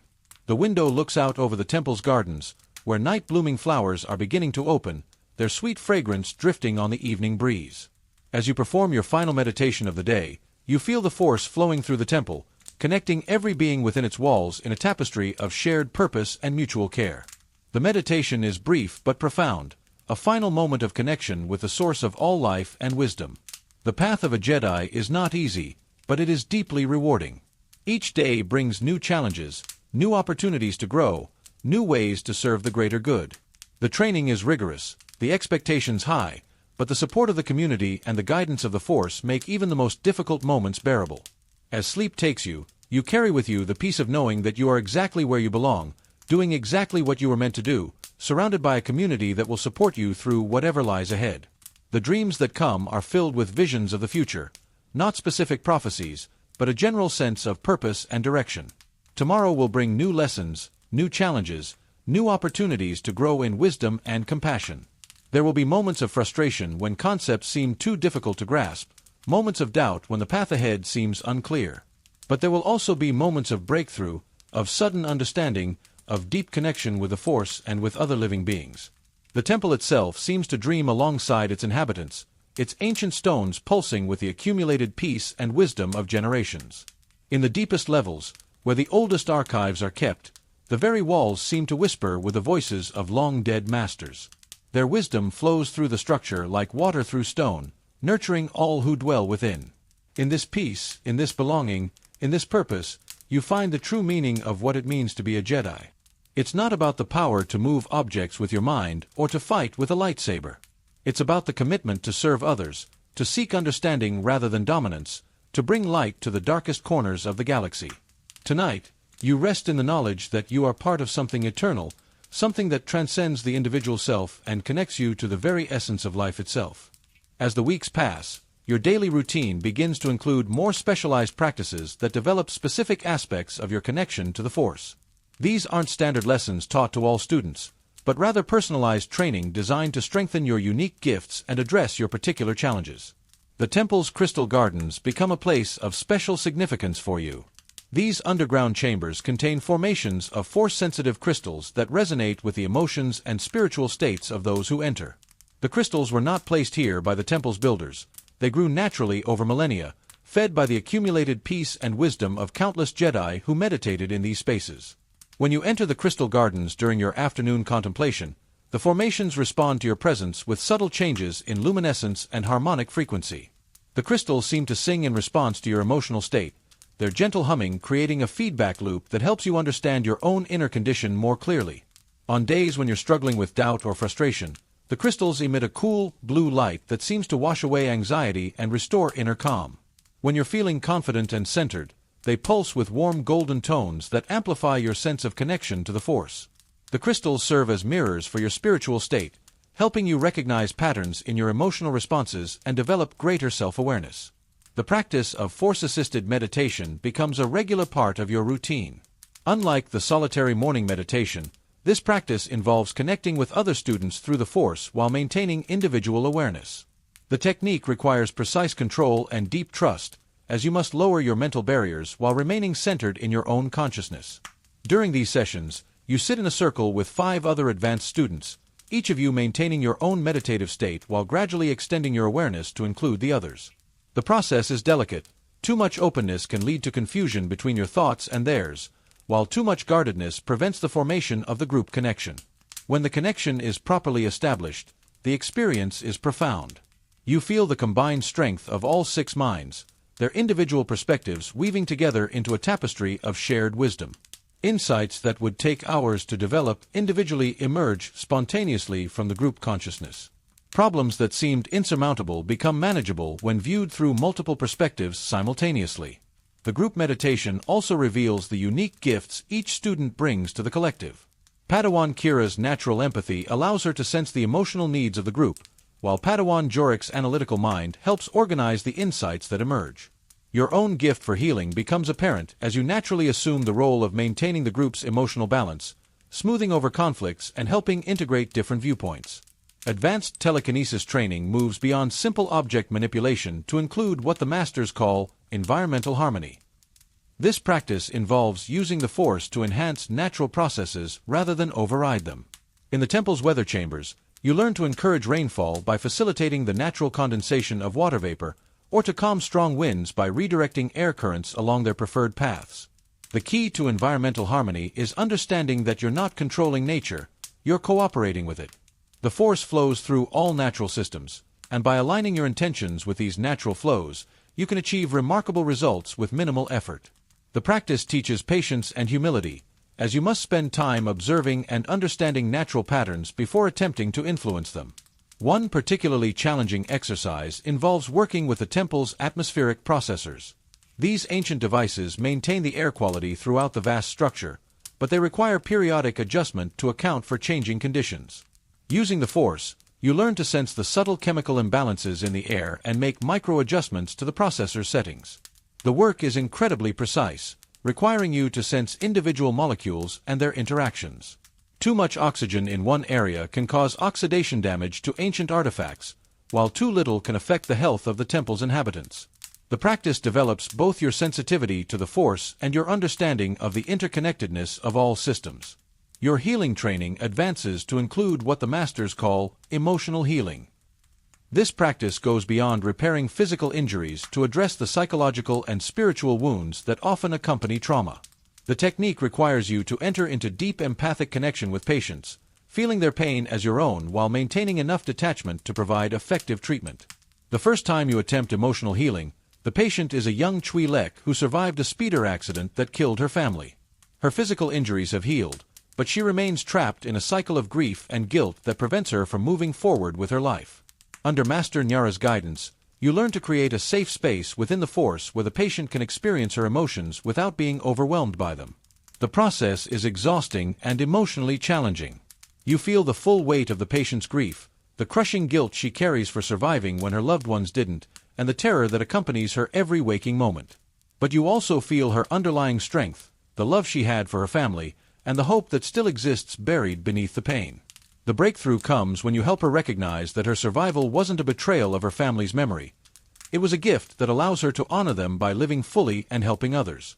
The moment of recognition is like a dam breaking, releasing years of pent-up emotion and allowing natural healing to begin. As your skills develop, you begin to participate in the temple's outreach programs. These missions take you beyond the temple walls to serve beings throughout the galaxy who need assistance. The work is diverse, providing medical aid to refugee populations, mediating disputes between neighboring communities, and offering counseling to those affected by conflict. One memorable mission takes you to a mining colony where labor disputes have escalated to the point of violence. The miners, mostly humans and aliens from economically disadvantaged worlds, feel exploited by the corporate owners. The company representatives, under pressure from shareholders, insist that the current conditions are necessary for profitability. Your role is to facilitate dialogue between the two sides, helping them find common ground and develop solutions that address everyone's needs. The process takes weeks, as you must first gain the trust of both groups and then slowly guide them toward mutual understanding. The miners' anger stems from legitimate grievances, unsafe working conditions, inadequate compensation, and a lack of respect for their dignity as sentient beings. The company's position is driven by genuine financial pressures and competitive market conditions. Your task is to help both sides see beyond their immediate concerns to the underlying human needs that drive their positions. The solution that emerges is innovative and sustainable. The miners agree to productivity improvements in exchange for profit-sharing arrangements and safety upgrades. The company gets the efficiency gains it needs, while the workers receive fair compensation and respect. The agreement becomes a model for other labor disputes throughout the sector. Your evenings begin to include personal instruction from masters who recognize your particular gifts and challenges. These one-on-one sessions provide intensive focus on areas where you need additional development. Master Kira works with you on advanced healing techniques, while Master Jorek helps you refine your diplomatic skills. The personal instruction is both challenging and rewarding. The masters push you to explore the edges of your abilities, encouraging you to attempt techniques that initially seem impossible. They also provide the emotional support and guidance necessary to work through the inevitable frustrations and setbacks that accompany advanced training. During one session with Master Kira, you attempt to heal a plant that has been damaged by disease. The infection has spread throughout the plant system, and traditional healing methods have proven ineffective. Master Kira guides you to a deeper level of connection with the plant's life force, helping you understand the disease process from the organism's perspective. The healing requires you to work with the plant's natural immune system rather than simply overriding the infection. You must help the plant cells remember their healthy state while supporting their natural defenses. The process is slow and requires sustained concentration, but gradually the diseased tissue begins to recover. The success brings a profound sense of accomplishment, but also a deeper understanding of the responsibility that comes with healing power. Every use of the force carries consequences, and the healer must be prepared to accept those consequences fully. The lesson stays with you long after the session ends. As you prepare for sleep each night, you carry with you not just the piece of the day's accomplishments, but also the growing awareness of your place in the larger tapestry of the Force. Each lesson learned, each skill developed, each moment of connection with others adds to your understanding of what it means to be a Jedi. The dreams that come are filled with visions of possible futures, not prophecies, but glimpses of the different paths your life might take. In some dreams, you see yourself as a healer, traveling to worlds ravaged by war and disease. In others, you're a diplomat, helping to broker peace between hostile species. All of the dreams share a common thread, the use of your gifts in service to others. The temple itself seems to dream alongside you, its ancient stones pulsing with the accumulated wisdom of generations. In the deepest meditation chambers, where the oldest masters once sat in contemplation, you sometimes sense their presence, not as ghosts, but as living wisdom that continues to guide and inspire new generations of Jedi. Your training continues to evolve and deepen, each day bringing new challenges and opportunities for growth. The path of a Jedi is long and demanding, but it is also filled with moments of profound joy and connection. In the service of others, in the pursuit of peace and justice, in the constant effort to grow in wisdom and compassion, you find a purpose that transcends individual ambition and connects you to something eternal and unchanging. The Force flows through all things, binding the galaxy together in an intricate web of connection and interdependence. As a Jedi, you are both a student of this great mystery and a servant of its highest purposes. Each day brings you closer to understanding your place in this vast tapestry, and each night brings dreams of the contributions you will make to the greater good. In this life of service, study, and spiritual growth, you find not just a career or a calling, but a complete way of being that integrates every aspect of your existence. The boundary between personal fulfillment and service to others dissolves, replaced by a seamless unity of purpose that defines the true meaning of being a Jedi. Segment 3. A Quiet Adventure. You kneel before your master in the quiet of the early morning, the temple's meditation chambers still wrapped in peaceful silence. The first rays of dawn filter through the ancient transparisteel windows, casting long shadows across the polished stone floor. Your master's weathered face carries the wisdom of decades, and their eyes hold a particular gleam that speaks of something important. "Young one," they begin, their voice carrying the weight of gentle authority, "the Force has whispered to me of a disturbance, not one of darkness or danger, but something that calls for understanding." They pause, allowing you to center yourself in the moment. There is an ancient moon, Serenus Prime, where our order once maintained a meditation retreat. For 3 centuries, it has stood empty, yet recently, something stirs there in the Force. You feel a flutter of excitement mixed with reverence. This is no ordinary assignment. Your master's tone suggests something profound awaits. The morning light grows stronger as other Jedi begin to stir throughout the temple, but here in this sacred space, time seems suspended. Your master continues, their voice taking on the quality of someone sharing a treasured secret. The retreat was established during the High Republic era, when our order flourished and peace reigned across the galaxy. It was built by Master Yuan Ka, a Jedi renowned for her connection to the living Force. She believed that certain places in the galaxy were natural focal points for the Force's energy, and Serenus Prime was one of the most powerful she ever encountered. You listen with growing fascination as your master describes the history of the site. For over 200 years, Jedi from across the galaxy would journey there for extended meditation retreats. Some would stay for months, others for years, all seeking deeper understanding of the Force's mysteries. The retreat was abandoned not because of any disaster, but because the galaxy changed. Wars came and went, and the Order's focus shifted to more immediate concerns. But the Force remembers, young one. It always remembers. The weight of this responsibility settles over you like a ceremonial robe. Your master rises and walks to a small alcove where they retrieve an ancient datapad. These are the only remaining records of the retreat's construction and purpose. Study them well during your journey. The Council believes it is time for someone with fresh eyes and an open heart to investigate. The Force has guided me to choose you for this sacred task. As you prepare for the journey, you spend hours in the temple's archives, researching everything you can about Serenus Prime and its history. The records speak of miraculous healings, profound visions, and breakthroughs in understanding that shaped the Order for generations. You learn about the retreat's unique architecture, designed to amplify the Force's natural flow, and about the various masters who made pilgrimages there over the centuries. You gather the simple supplies needed, basic sustenance for several days, your lightsaber, a small recording device to document any significant discoveries, and a portable meditation mat that has been in your family for generations. Your master provides you with a special gift, a small crystal pendant that belonged to Master Yuan Ka herself, recovered from the retreat's ruins during a brief survey mission decades ago. This will help you attune to the site's energies, your master explains as they place the pendant around your neck.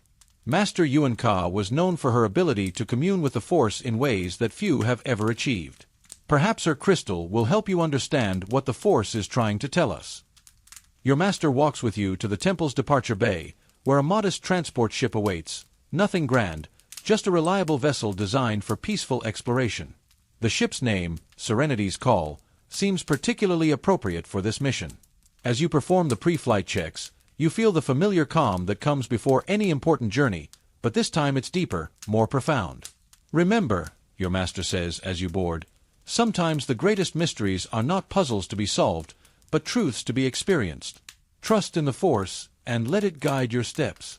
Do not approach this mission with expectations of what you might find. Instead, go with an open heart and mind, ready to receive whatever wisdom the Force chooses to share. The ship's engines hum to life with a gentle vibration that resonates through your bones, and you feel the familiar sensation of leaving the temple behind for the unknown. As you lift off, you can see the sprawling cityscape of Coruscant stretching to the horizon, but your eyes are drawn upward, toward the stars that hold your destination. The hyperspace calculations complete, and you take one last look at the temple spires reaching toward the sky before the stars elongate into lines of light. The jump to hyperspace carries you away from the familiar and toward something that calls to your very soul. In the blue-white tunnel of hyperspace, You feel the Force flowing around you like a river of light, carrying you toward your destiny. The journey through hyperspace provides time for deep meditation and preparation. You sit in the ship's small meditation chamber, feeling the rhythmic pulse of the hyperdrive engines like a heartbeat. The Force flows around you, and you sense something drawing you forward, not urgent or demanding, but patient and welcoming, like an old friend waiting to share a long-held secret. During the journey, you study the ancient records more carefully, learning about the retreat's daily routines and the types of meditation practiced there. You discover that the site was designed according to principles of sacred geometry, with each building and pathway positioned to create harmony with the Force's natural flow. The more you learn, the more you understand that this was no ordinary retreat. It was a place where the boundary between the physical and spiritual worlds grew thin. You practice the meditation techniques described in the records, preparing your mind for whatever you might encounter. The pendant around your neck grows warm during these sessions, and you begin to sense echoes of the past. Glimpses of robed figures moving through peaceful corridors, the sound of distant chanting, the feeling of profound peace that pervaded every stone of the retreat.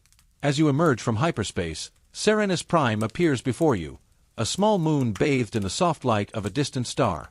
Its surface is covered in rolling hills and gentle valleys, with patches of pale forests and meandering streams that catch the light like scattered diamonds.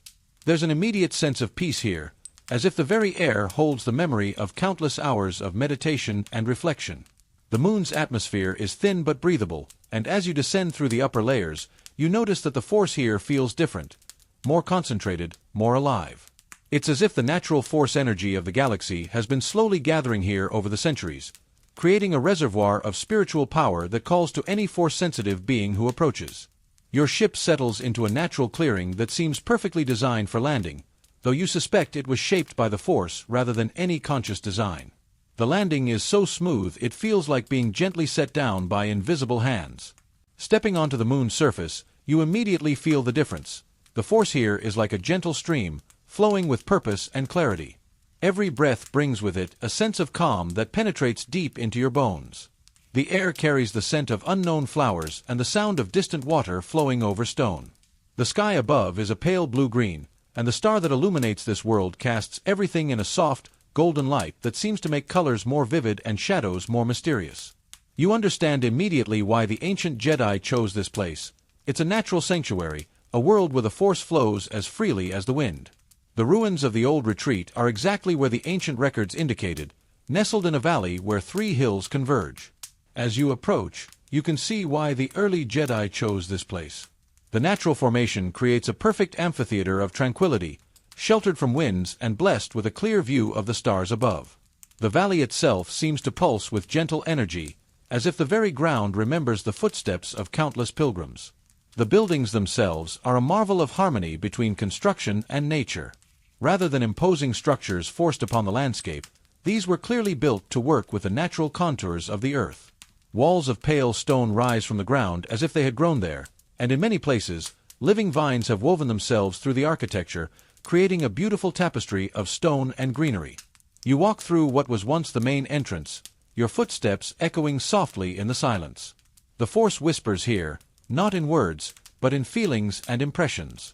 You sense the presence of hundreds of Jedi who once called this place home, their peaceful meditations leaving an indelible mark on the very stones. The architecture itself seems designed to channel the Force, with corridors that curve in perfect spirals and chambers positioned to catch the light at specific times of day.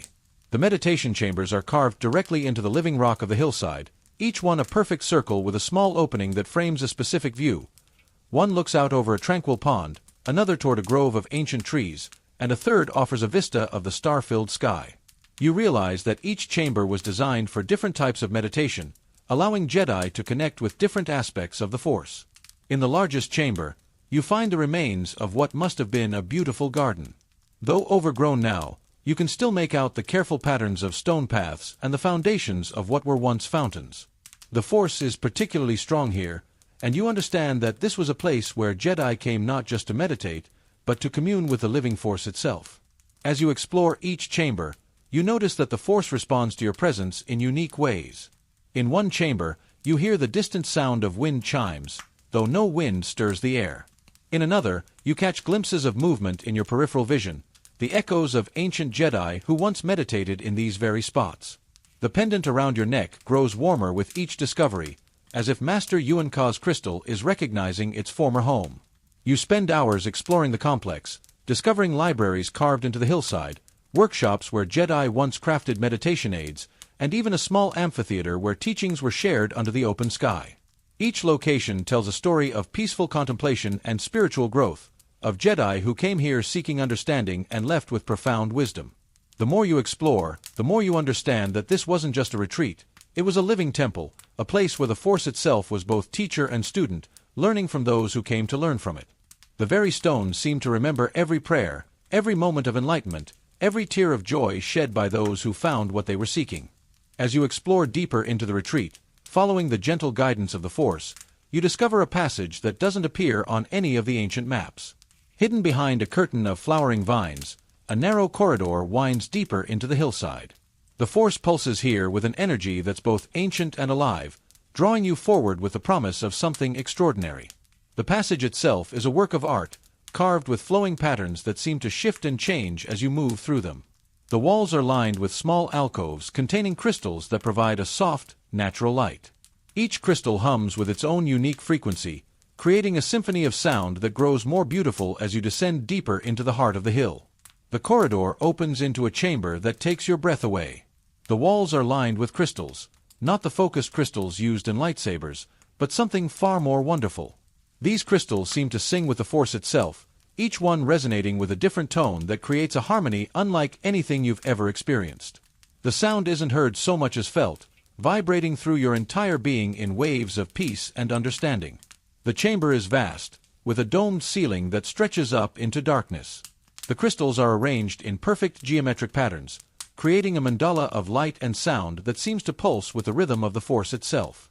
At the center of the chamber stands a single massive crystal that towers above the rest, its surface reflecting the light of all the others in a dazzling display of colors that shift and dance with each breath you take. As you approach the crystals, you realize they're not just beautiful, they're repositories of memory. Each one holds within it the experiences of Jedi who meditated in this sacred place over the centuries. The pendant around your neck grows almost hot, and you understand that Master Yuanka's crystal is responding to its connection with these ancient stones. Touching the first crystal gently, you're suddenly filled with visions of a young Twi'lek Padawan from generations past, sitting in meditation as she struggles with doubt about her path. You feel her uncertainty, her fear that she's not strong enough to become a true Jedi. But then you witness her breakthrough, the moment when she realizes that strength doesn't come from the absence of fear, but from the courage to act despite it. You feel her joy as she finally understands what her master has been trying to teach her, and you share in her profound connection to the Force. Another crystal shows you an elderly human master, his face lined with years of wisdom and compassion, as he teaches a group of younglings about the importance of patience. You experience his deep love for his students and his profound understanding of the Force as a teacher and guide. The memory is so vivid that you can almost hear his gentle voice explaining that true strength comes not from power, but from the willingness to serve others.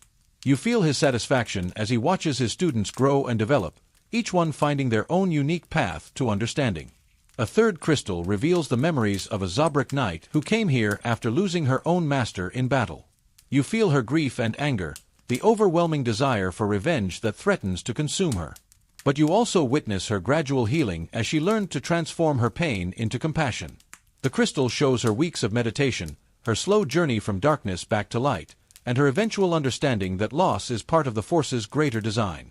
You feel her profound realization that even in death, the bonds between master and student remain unbroken, and that her master's teachings live on through her. Each crystal you touch adds to your understanding, not just of the Force, but of what it truly means to be a Jedi. You see hundreds of different faces from dozens of different species, all united by their commitment to peace, justice, and the greater good. You witness moments of triumph and defeat, of doubt and certainty, of fear transformed into courage. You experience the full spectrum of the Jedi experience, the struggles and the victories, the moments of darkness and the blazing light of understanding. One crystal shows you a young Rodian who came here seeking to understand the nature of the living Force. You feel his confusion as he struggles with the concept that the Force is not just an energy field, but a living entity with its own consciousness. Through his memories, you experience his breakthrough, the moment when he finally understood that the Force doesn't just flow through living things, but is itself alive, aware, and deeply connected to every form of life in the galaxy. Another crystal contains the memories of a serene master who spent years here developing new meditation techniques. You experience her systematic approach to understanding the Force, her careful experiments with different forms of contemplation. Through her eyes, you see the construction of some of the retreat's most innovative meditation chambers, each one designed to facilitate a specific type of spiritual experience. The most profound discovery comes when you approach the massive crystal at the center of the chamber. This one contains not individual memories, but something far greater, the collective wisdom of all who meditated here, their combined understanding of the Force's infinite nature. As you place your hands on its surface, you're overwhelmed by the sheer scope of knowledge and understanding contained within. You see the truth that your master tried to teach you, that every Jedi is part of an unbroken chain of light that stretches back to the very founding of the Order and forward to generations yet to come. You understand that the Force is not just a tool to be used, but a living reality to be experienced and shared. You feel the connections between all living things, the invisible threads of energy that bind the galaxy together in a web of light and love. The vision shows you the retreat's true purpose, not just as a place of meditation, but as a repository of the Order's spiritual heritage. Every Jedi who came here left something behind, a piece of their understanding that became part of the greater whole. And every Jedi who left took with them something new, a deeper connection to the Force that they carried out into the galaxy. You see yourself as part of this endless cycle, both receiver and giver, student and teacher. The crystal shows you possible futures, moments when the wisdom you gain here will help you guide others, times when your own understanding will be tested and proven. You see the profound responsibility that comes with this knowledge, but also the infinite joy of being part of something greater than yourself. As you step back from the crystals, their song gradually fading to a gentle whisper, you finally understand the nature of the disturbance your master sensed. It wasn't a problem to be solved or a danger to be confronted. It was the Force itself calling you to this place, knowing that you were ready to receive its deeper teachings. The realization fills you with a profound sense of peace and purpose. You understand now that your journey as a Jedi is not just about learning to use the Force, but about becoming part of its eternal flow. Every meditation, every act of compassion, every moment of selfless service adds to the great tapestry of light that connects all living things. You spend several more hours in the chamber, meditating on what you've learned and allowing the crystal's wisdom to settle into your heart. The pendant around your neck has grown cool again, but you can feel its continued connection to this sacred place. You understand now why Master Yuan Ka chose to spend her final years here, not in retreat from the galaxy, but in deeper communion with the Force that flows through all things. The chamber seems to respond to your new understanding, the crystal's song becoming more harmonious, more unified. You realize that your presence here has added something new to the repository of knowledge, your own unique perspective, your own connection to the Force. The disturbance your master sensed wasn't something that needed to be corrected, but something that needed to be acknowledged and integrated.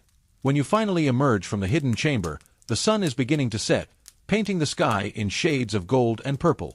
The entire moon seems to glow with a gentle radiance, and you feel the Force flowing through you with a clarity you've never experienced before.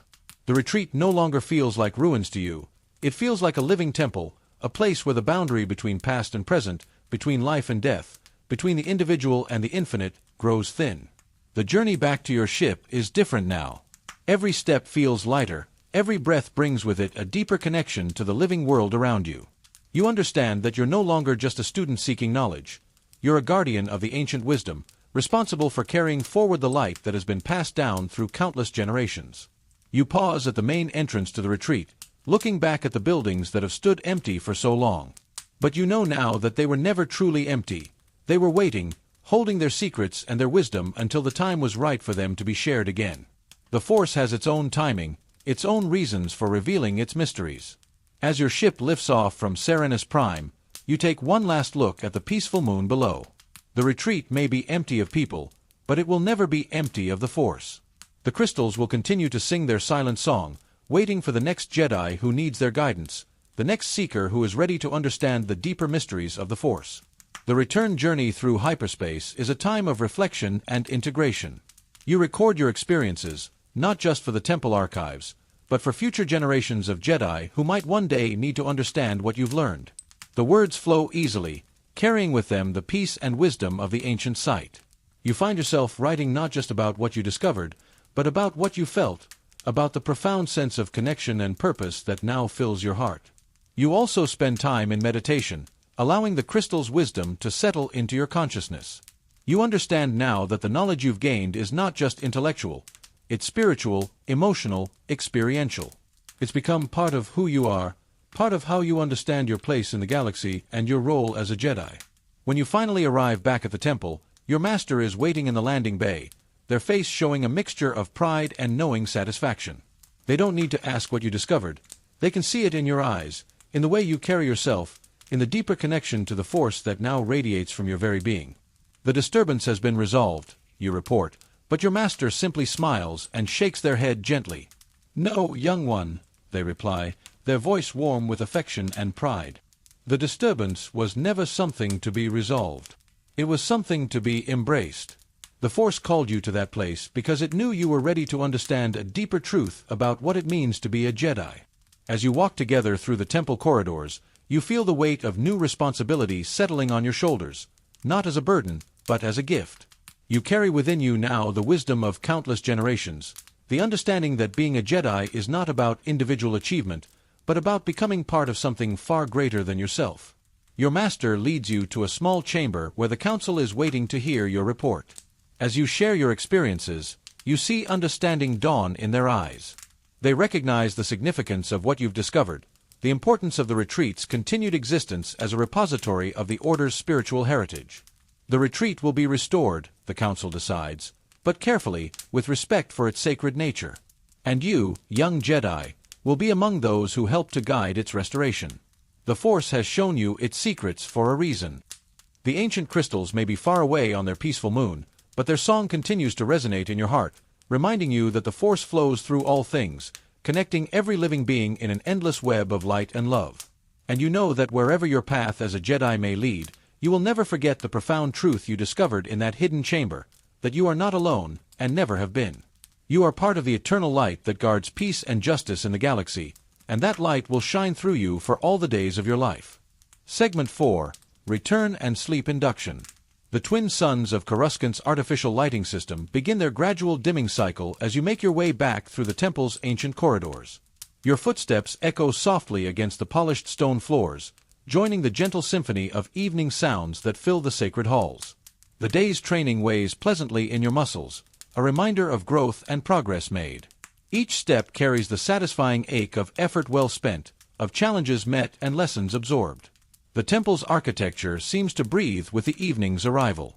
Massive columns that have stood for millennia catch the changing light, their surfaces carved with symbols that speak of peace, wisdom, and the eternal flow of the Force. These ancient markings seem to pulse with their own inner radiance as the day's harsh brightness softens into something more intimate and contemplative. As you walk, you pass other Padawans returning from their own journeys of learning. Some carry the dust of the training grounds on their robes, evidence of hours spent perfecting their forms under the guidance of patient masters. Others hold datapads filled with research from the archives, their screens glowing with the accumulated wisdom of ages. The quiet nods and gentle smiles exchanged speak of shared understanding, of the common path you all walk together, each supporting the others in their individual journeys toward enlightenment. The temple's lighting system responds to the evening hour with an almost living intelligence, casting warmer, softer glows from the crystal formations embedded in the walls. These ancient stones seem to pulse with their own inner light, as if breathing with the rhythm of the Force itself. The harsh brightness of midday has given way to something more intimate, more contemplative, inviting reflection and inner peace. You encounter Master Yaren in the corridor, her elderly face creased with the gentle lines of countless years of wisdom. She moves with the fluid grace that comes from decades of Force training, her steps silent despite her age. She pauses in her own evening walk to inquire about your day's training, her pale eyes twinkling with genuine interest and deep compassion. Her interest is genuine, her questions thoughtful and precisely aimed at drawing out your deeper understanding. She listens as you describe the challenges you faced, the small victories achieved, and the lessons learned even in moments of struggle. Her presence feels like a warm embrace, encouraging you to explore not just what happened, but what it means for your growth as a Jedi. Growth comes not from the absence of difficulty, she says, her voice carrying the weight of decades of experience, but from how we choose to meet each challenge with presence and understanding. The Force does not spare us from hardship, but it gives us the strength to transform hardship into wisdom. Her words settle into your consciousness like seeds planted in fertile soil, promising future understanding as they take root. Other Padawans gather in small groups near the viewing windows that overlook the city planet below. Coruscant stretches endlessly in all directions, a sea of lights and movement that never truly sleeps. Millions of beings go about their evening routines, unaware of the peaceful sanctuary that exists high above them. Yet from this height, within these sacred walls, it feels distant and peaceful, like observing the galaxy from a place of profound serenity. The conversations around you are soft, reflective discussions about the day's experiences, questions about tomorrow's lessons, and gentle sharing of insights gained. Padawan Kes describes her breakthrough in understanding the nature of attachment, how today's lesson helped her see the difference between love and possession. Padawan Vex shares his struggle with maintaining calm during combat training, and how his master's patient guidance helped him find peace even in the midst of action. You find yourself thinking about the morning's meditation, how different it feels now with the day's experiences woven into your understanding. The concepts your master taught seem clearer now, refined by practice and application. There's a satisfaction in this, a sense of pieces fitting together in the grand puzzle of Jedi learning. What seemed abstract and difficult in the morning now feels integrated and natural. The temple's evening energy is different from its daytime vibrancy. Where morning brought anticipation and afternoon brought focused intensity, evening brings a gentle settling, a time for integration and reflection. You can feel it in the very air around you, the way the force seems to flow more slowly, more deliberately, like a river finding its natural course after navigating rapids. As you approach your dormitory wing, you encounter a group of younger Padawans sharing their experiences from their first lightsaber construction class. Their excitement is infectious, their faces glowing with the pride of creation. You remember your own first lightsaber, the careful selection of components, the patient waiting for the crystal to call to you, the moment of profound connection when the weapon first ignited in your hands. The memory brings a warm smile to your face and a renewed appreciation for how far you've come. The dormitory corridor is quieter now, with many of your fellow Padawans already beginning their evening routines. Soft light spills from beneath doorways, and you can hear the gentle sounds of preparation for rest, the quiet opening of storage compartments, the soft rustling of robes being folded, the peaceful murmur of evening prayers and meditations. The very air seems to hum with contentment and peaceful purpose. Your chamber welcomes you with its familiar simplicity, a refuge of peace in the vastness of the temple. The sparse furnishings, a sleeping mat woven from fibers of the Kashyyyk shadow moss, a low table carved from Corellian ironwood for meditation, shelves for your few personal possessions, speak to the Jedi way of finding richness in simplicity. Each item has been chosen not for its material value but for its ability to support your spiritual practice and growth. You place your lightsaber carefully on its designated stand, a piece of carved crystal that resonates with the same frequency as your weapon's focusing crystal. You run your fingers once more along its familiar contours, feeling the slight warmth that indicates the crystal's contentment after a day of training. The weapon that is not a weapon, this tool of protection and peace, has served you faithfully throughout the day. The lightsaber maintenance ritual begins with a moment of gratitude, a practice taught to you by your master in your earliest days as a Padawan. You center yourself in the Force, feeling its presence flow through you and into the weapon before you. This daily ritual is more than mere maintenance. It's a meditation on the responsibility that comes with wielding such power, a reminder that true strength lies not in the ability to destroy but in the wisdom to protect. You carefully disassemble the training components, each piece fitting together with the precision of ancient engineering and the guidance of the Force.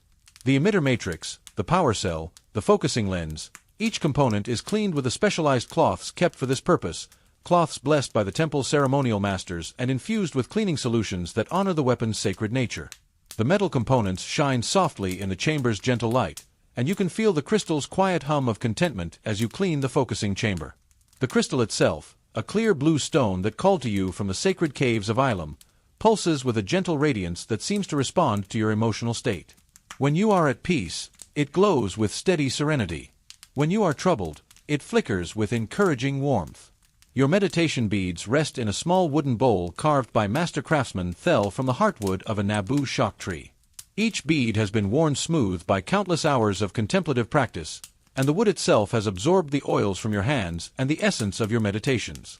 You take them up, feeling their familiar weight, their surface warm from the day's handling and smooth as river stones.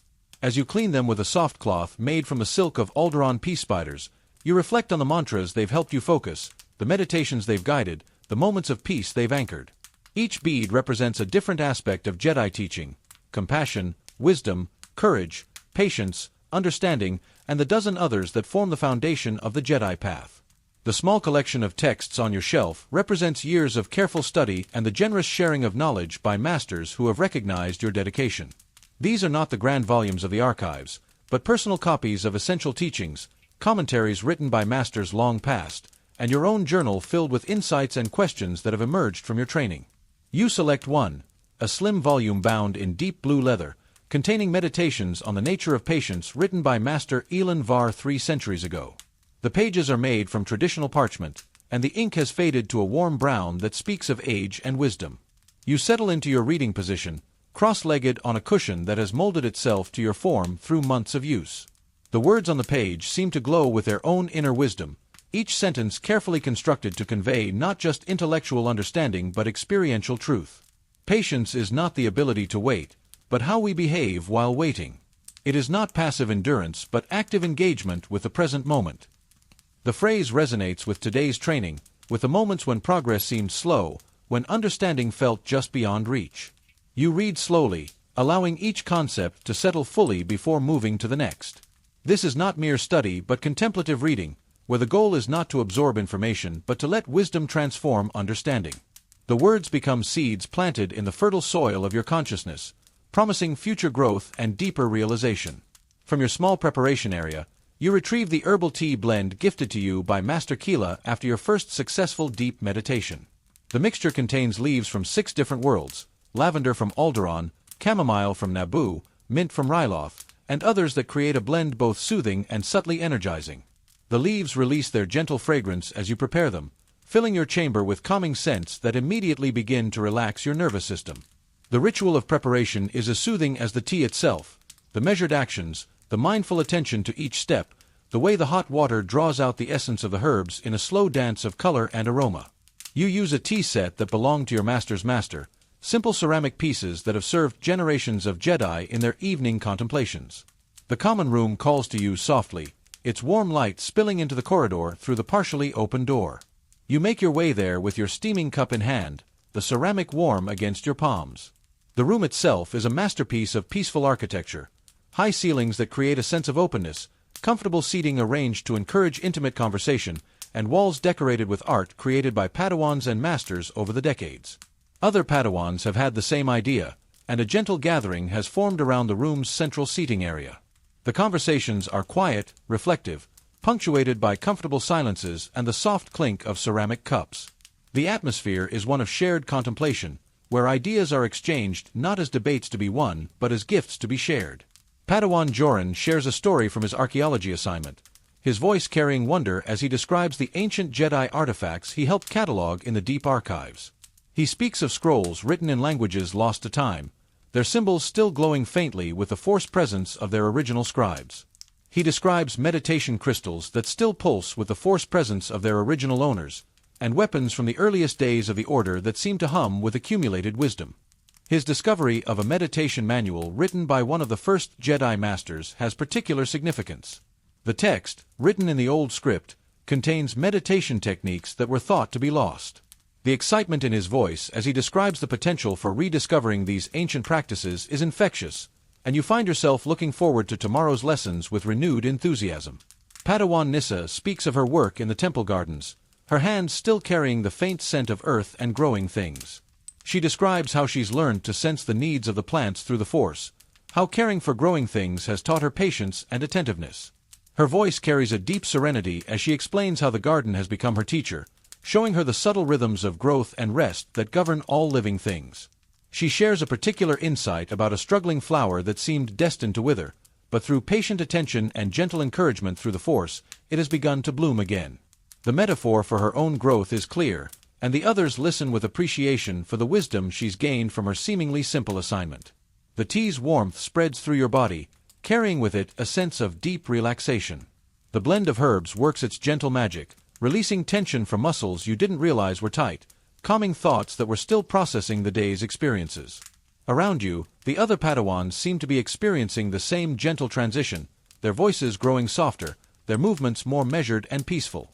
You share your own reflection from the day, a moment during lightsaber practice when you felt the Force guiding your movements, when the distinction between self and saber seemed to dissolve. You describe how the weapon became an extension of your will, how your actions flowed from a place of perfect calm and clarity. The experience was brief but profound, offering a glimpse of the mastery that lies ahead. The others listen with understanding, some nodding with recognition of similar experiences, others asking gentle questions that help deepen your understanding of what occurred. Padawan Kes asks about the emotional state that preceded the experience, helping you recognize the importance of releasing attachment to outcomes. Padawan Vex inquires about the physical sensations, drawing connections to his own moments of breakthrough in combat training. The conversation naturally deepens, moving from individual experiences to broader questions about the nature of the Force and the Jedi path. Someone asks about the difference between surrendering to the Force and being passive, leading to a rich discussion about active participation in the flow of life. Another raises questions about balancing individual growth with service to others, a topic that generates thoughtful reflection from all present. As the evening deepens, the group naturally begins to disperse. The conversations have created bonds of understanding and mutual support that will carry into tomorrow's training. Quiet good nights are exchanged, gentle wishes for peaceful rest and meaningful dreams. The connection formed in these evening gatherings is part of what makes the temple feel like home, part of what binds the Jedi community together in understanding and mutual support. Back in your chamber, the familiar space welcomes you with its peaceful energy. You assume the meditation position that has become as natural as breathing, your body settling into the posture with the ease of long practice. The chamber's lighting dims automatically, responding to the temple's circadian systems and your own biorhythms, creating an atmosphere of gentle twilight that supports deep contemplation. Outside your window, the city planet spreads in all directions, its lights twinkling like stars in a vast galaxy. The endless flow of traffic creates patterns of light that shift and dance, a reminder of the constant movement and change that characterizes existence. Yet from your place of centered stillness, this movement seems not chaotic but harmonious, part of the grand dance of life itself. Your breathing deepens naturally, following the patterns learned through countless sessions with your master. The rhythm is ancient, passed down through generations of Jedi, each breath connecting you to the long line of seekers who have walked this path before you. With each exhale, you release the day's concerns, the small anxieties and uncertainties that accumulate even in the most peaceful of lives. With each inhale, you draw in the living Force, feeling it flow through you like a gentle current of warmth and light. The meditation deepens by degrees, your consciousness expanding beyond the boundaries of your physical form. You begin to sense the presence of your master, though they are not physically present. Through the Force, you feel their approval of your day's growth, their gentle guidance for tomorrow's challenges. It's as if their voice whispers in your mind, carried on the currents of the Force itself, "Today you have taken another step on the path of understanding. Rest now, and let the Force integrate what you have learned." You expand your awareness further, feeling the presence of other Jedi throughout the temple. The sensation is like standing at the center of a vast web of light, each strand representing a consciousness dedicated to peace and understanding. Hundreds of beings, each following their own path while contributing to the greater whole, their combined presence creating a field of profound serenity that permeates the entire structure. The masters deep in their own meditations appear in your awareness like brilliant stars, their consciousness touching the very fabric of the Force. You sense Master Yoda in the depths of the temple, his ancient mind spanning centuries of experience and wisdom. Master Windu maintains his evening vigil in the council chambers, his strength and determination a beacon of unwavering purpose. Master Keela tends to the youngest Padawans, her maternal presence a source of comfort and guidance. The knights on distant missions across the galaxy shine like distant suns, their purpose clear and strong even across the vast reaches of space. You feel their dedication to justice and peace, their willingness to face danger and uncertainty in service of others. Some negotiate peace treaties on war-torn worlds, others investigate mysteries that threaten the balance of the Force, all united in their commitment to the Jedi way. The Padawans like yourself appear as points of growing light, each discovery and realization adding to the collective wisdom of the Order. You sense their struggles and triumphs, their questions and insights, their gradual transformation from students to servants of the Force. The connection between you is profound, a reminder that no Jedi walks the path alone. But the connection extends beyond the temple, beyond Coruscant itself, beyond even the current moment. You sense the ancient Jedi who walked these same paths, who faced similar challenges and found similar revelations. Their wisdom becomes part of your own, their experiences adding depth to your understanding. Master Odin who established the first great archive. Master Arka Jeth, who showed that wisdom and strength could coexist. Master Thon, who demonstrated that the Force flows through all forms of life. These great masters of the past seem to stand beside you in the meditation, their presence both humbling and inspiring. You are not alone in this journey. You are part of an unbroken chain of seekers stretching back through millennia, each link forged by dedication to the principles of peace, knowledge, and selfless service. A profound sense of belonging settles over you like a warm blanket. This is your place, your purpose, your path. The doubts and uncertainties that occasionally surface during the day seem small now, overwhelmed by the deep certainty of rightness. You are exactly where you need to be, doing exactly what you are meant to do. The Force itself confirms this truth, flowing through you with such clarity and strength that doubt becomes impossible. The Force flows around you and through you, and you let yourself merge with that flow. Your individual consciousness doesn't disappear, but it becomes part of something infinitely larger. You are a drop in the ocean of the Force, unique and essential, yet connected to every other drop in that infinite expanse. The boundaries between self and other, between individual and universal, seem to dissolve in the face of this profound unity. Wisdom comes not as words or thoughts, but as direct knowing, understanding that bypasses the intellect and speaks directly to the soul. You understand, in this moment, that learning never ends, that each day brings new opportunities for growth and understanding. The path of the Jedi is not a destination to be reached, but a way of being to be embraced, moment by moment, choice by choice. You grasp the truth that patience is not passive waiting but active engagement with the present moment. True patience involves full acceptance of what is while maintaining openness to what might be. It is the ability to act when action is called for and to refrain from action when stillness serves better. This understanding settles into your consciousness like a seed finding fertile ground. You know that strength comes not from the absence of fear, but from choosing love and understanding in the face of uncertainty. The strongest Jedi are not those who never feel afraid, but those who feel fear and choose courage anyway. Fear can be a teacher, showing you what you value and what you need to protect. The key is not to be ruled by fear, but to learn from it. The meditation brings insights about the nature of attachment and love. You understand that attachment is not love but possession, the desire to control and own rather than to cherish and support. True love sets free, while attachment binds. A Jedi loves deeply but holds lightly, caring for others while allowing them the freedom to choose their own path. As the meditation draws to a close, you feel profound gratitude washing over you like a gentle tide. Gratitude for your master's guidance, patient and wise, always available when needed but never imposed. Gratitude for the temple shelter, this sanctuary of peace in a galaxy that often seems chaotic and dangerous. Gratitude for the opportunity to walk this path, to dedicate your life to something greater than personal gain or glory. You open your eyes slowly, the chamber's soft lighting welcoming you back to ordinary consciousness. Yet you carry the meditation's peace with you, an inner stillness that will remain even as you engage with the world. The wisdom gained in these deep states doesn't disappear with the return to normal awareness but becomes part of your being, informing every choice and action. The transition from meditation to sleep is gentle, almost imperceptible, like stepping from one peaceful room into another. You settle onto your sleeping mat, the familiar surface supporting your body as your consciousness begins its natural evening descent. The mat, woven from the finest shadow moss fibers, seems to embrace you with its soft resilience, cradling your form in perfect comfort. The temple around you settles into its nighttime rhythm, the soft sounds of hundreds of beings finding their rest creating a symphony of peace. Doors close quietly in distant corridors, water runs briefly in refreshment stations, and the gentle hum of the temple's life support systems provides a constant, soothing backdrop to the evening's settling. From somewhere in the depths of the temple comes the gentle hum of the meditation chambers, where some masters maintain their nighttime vigil.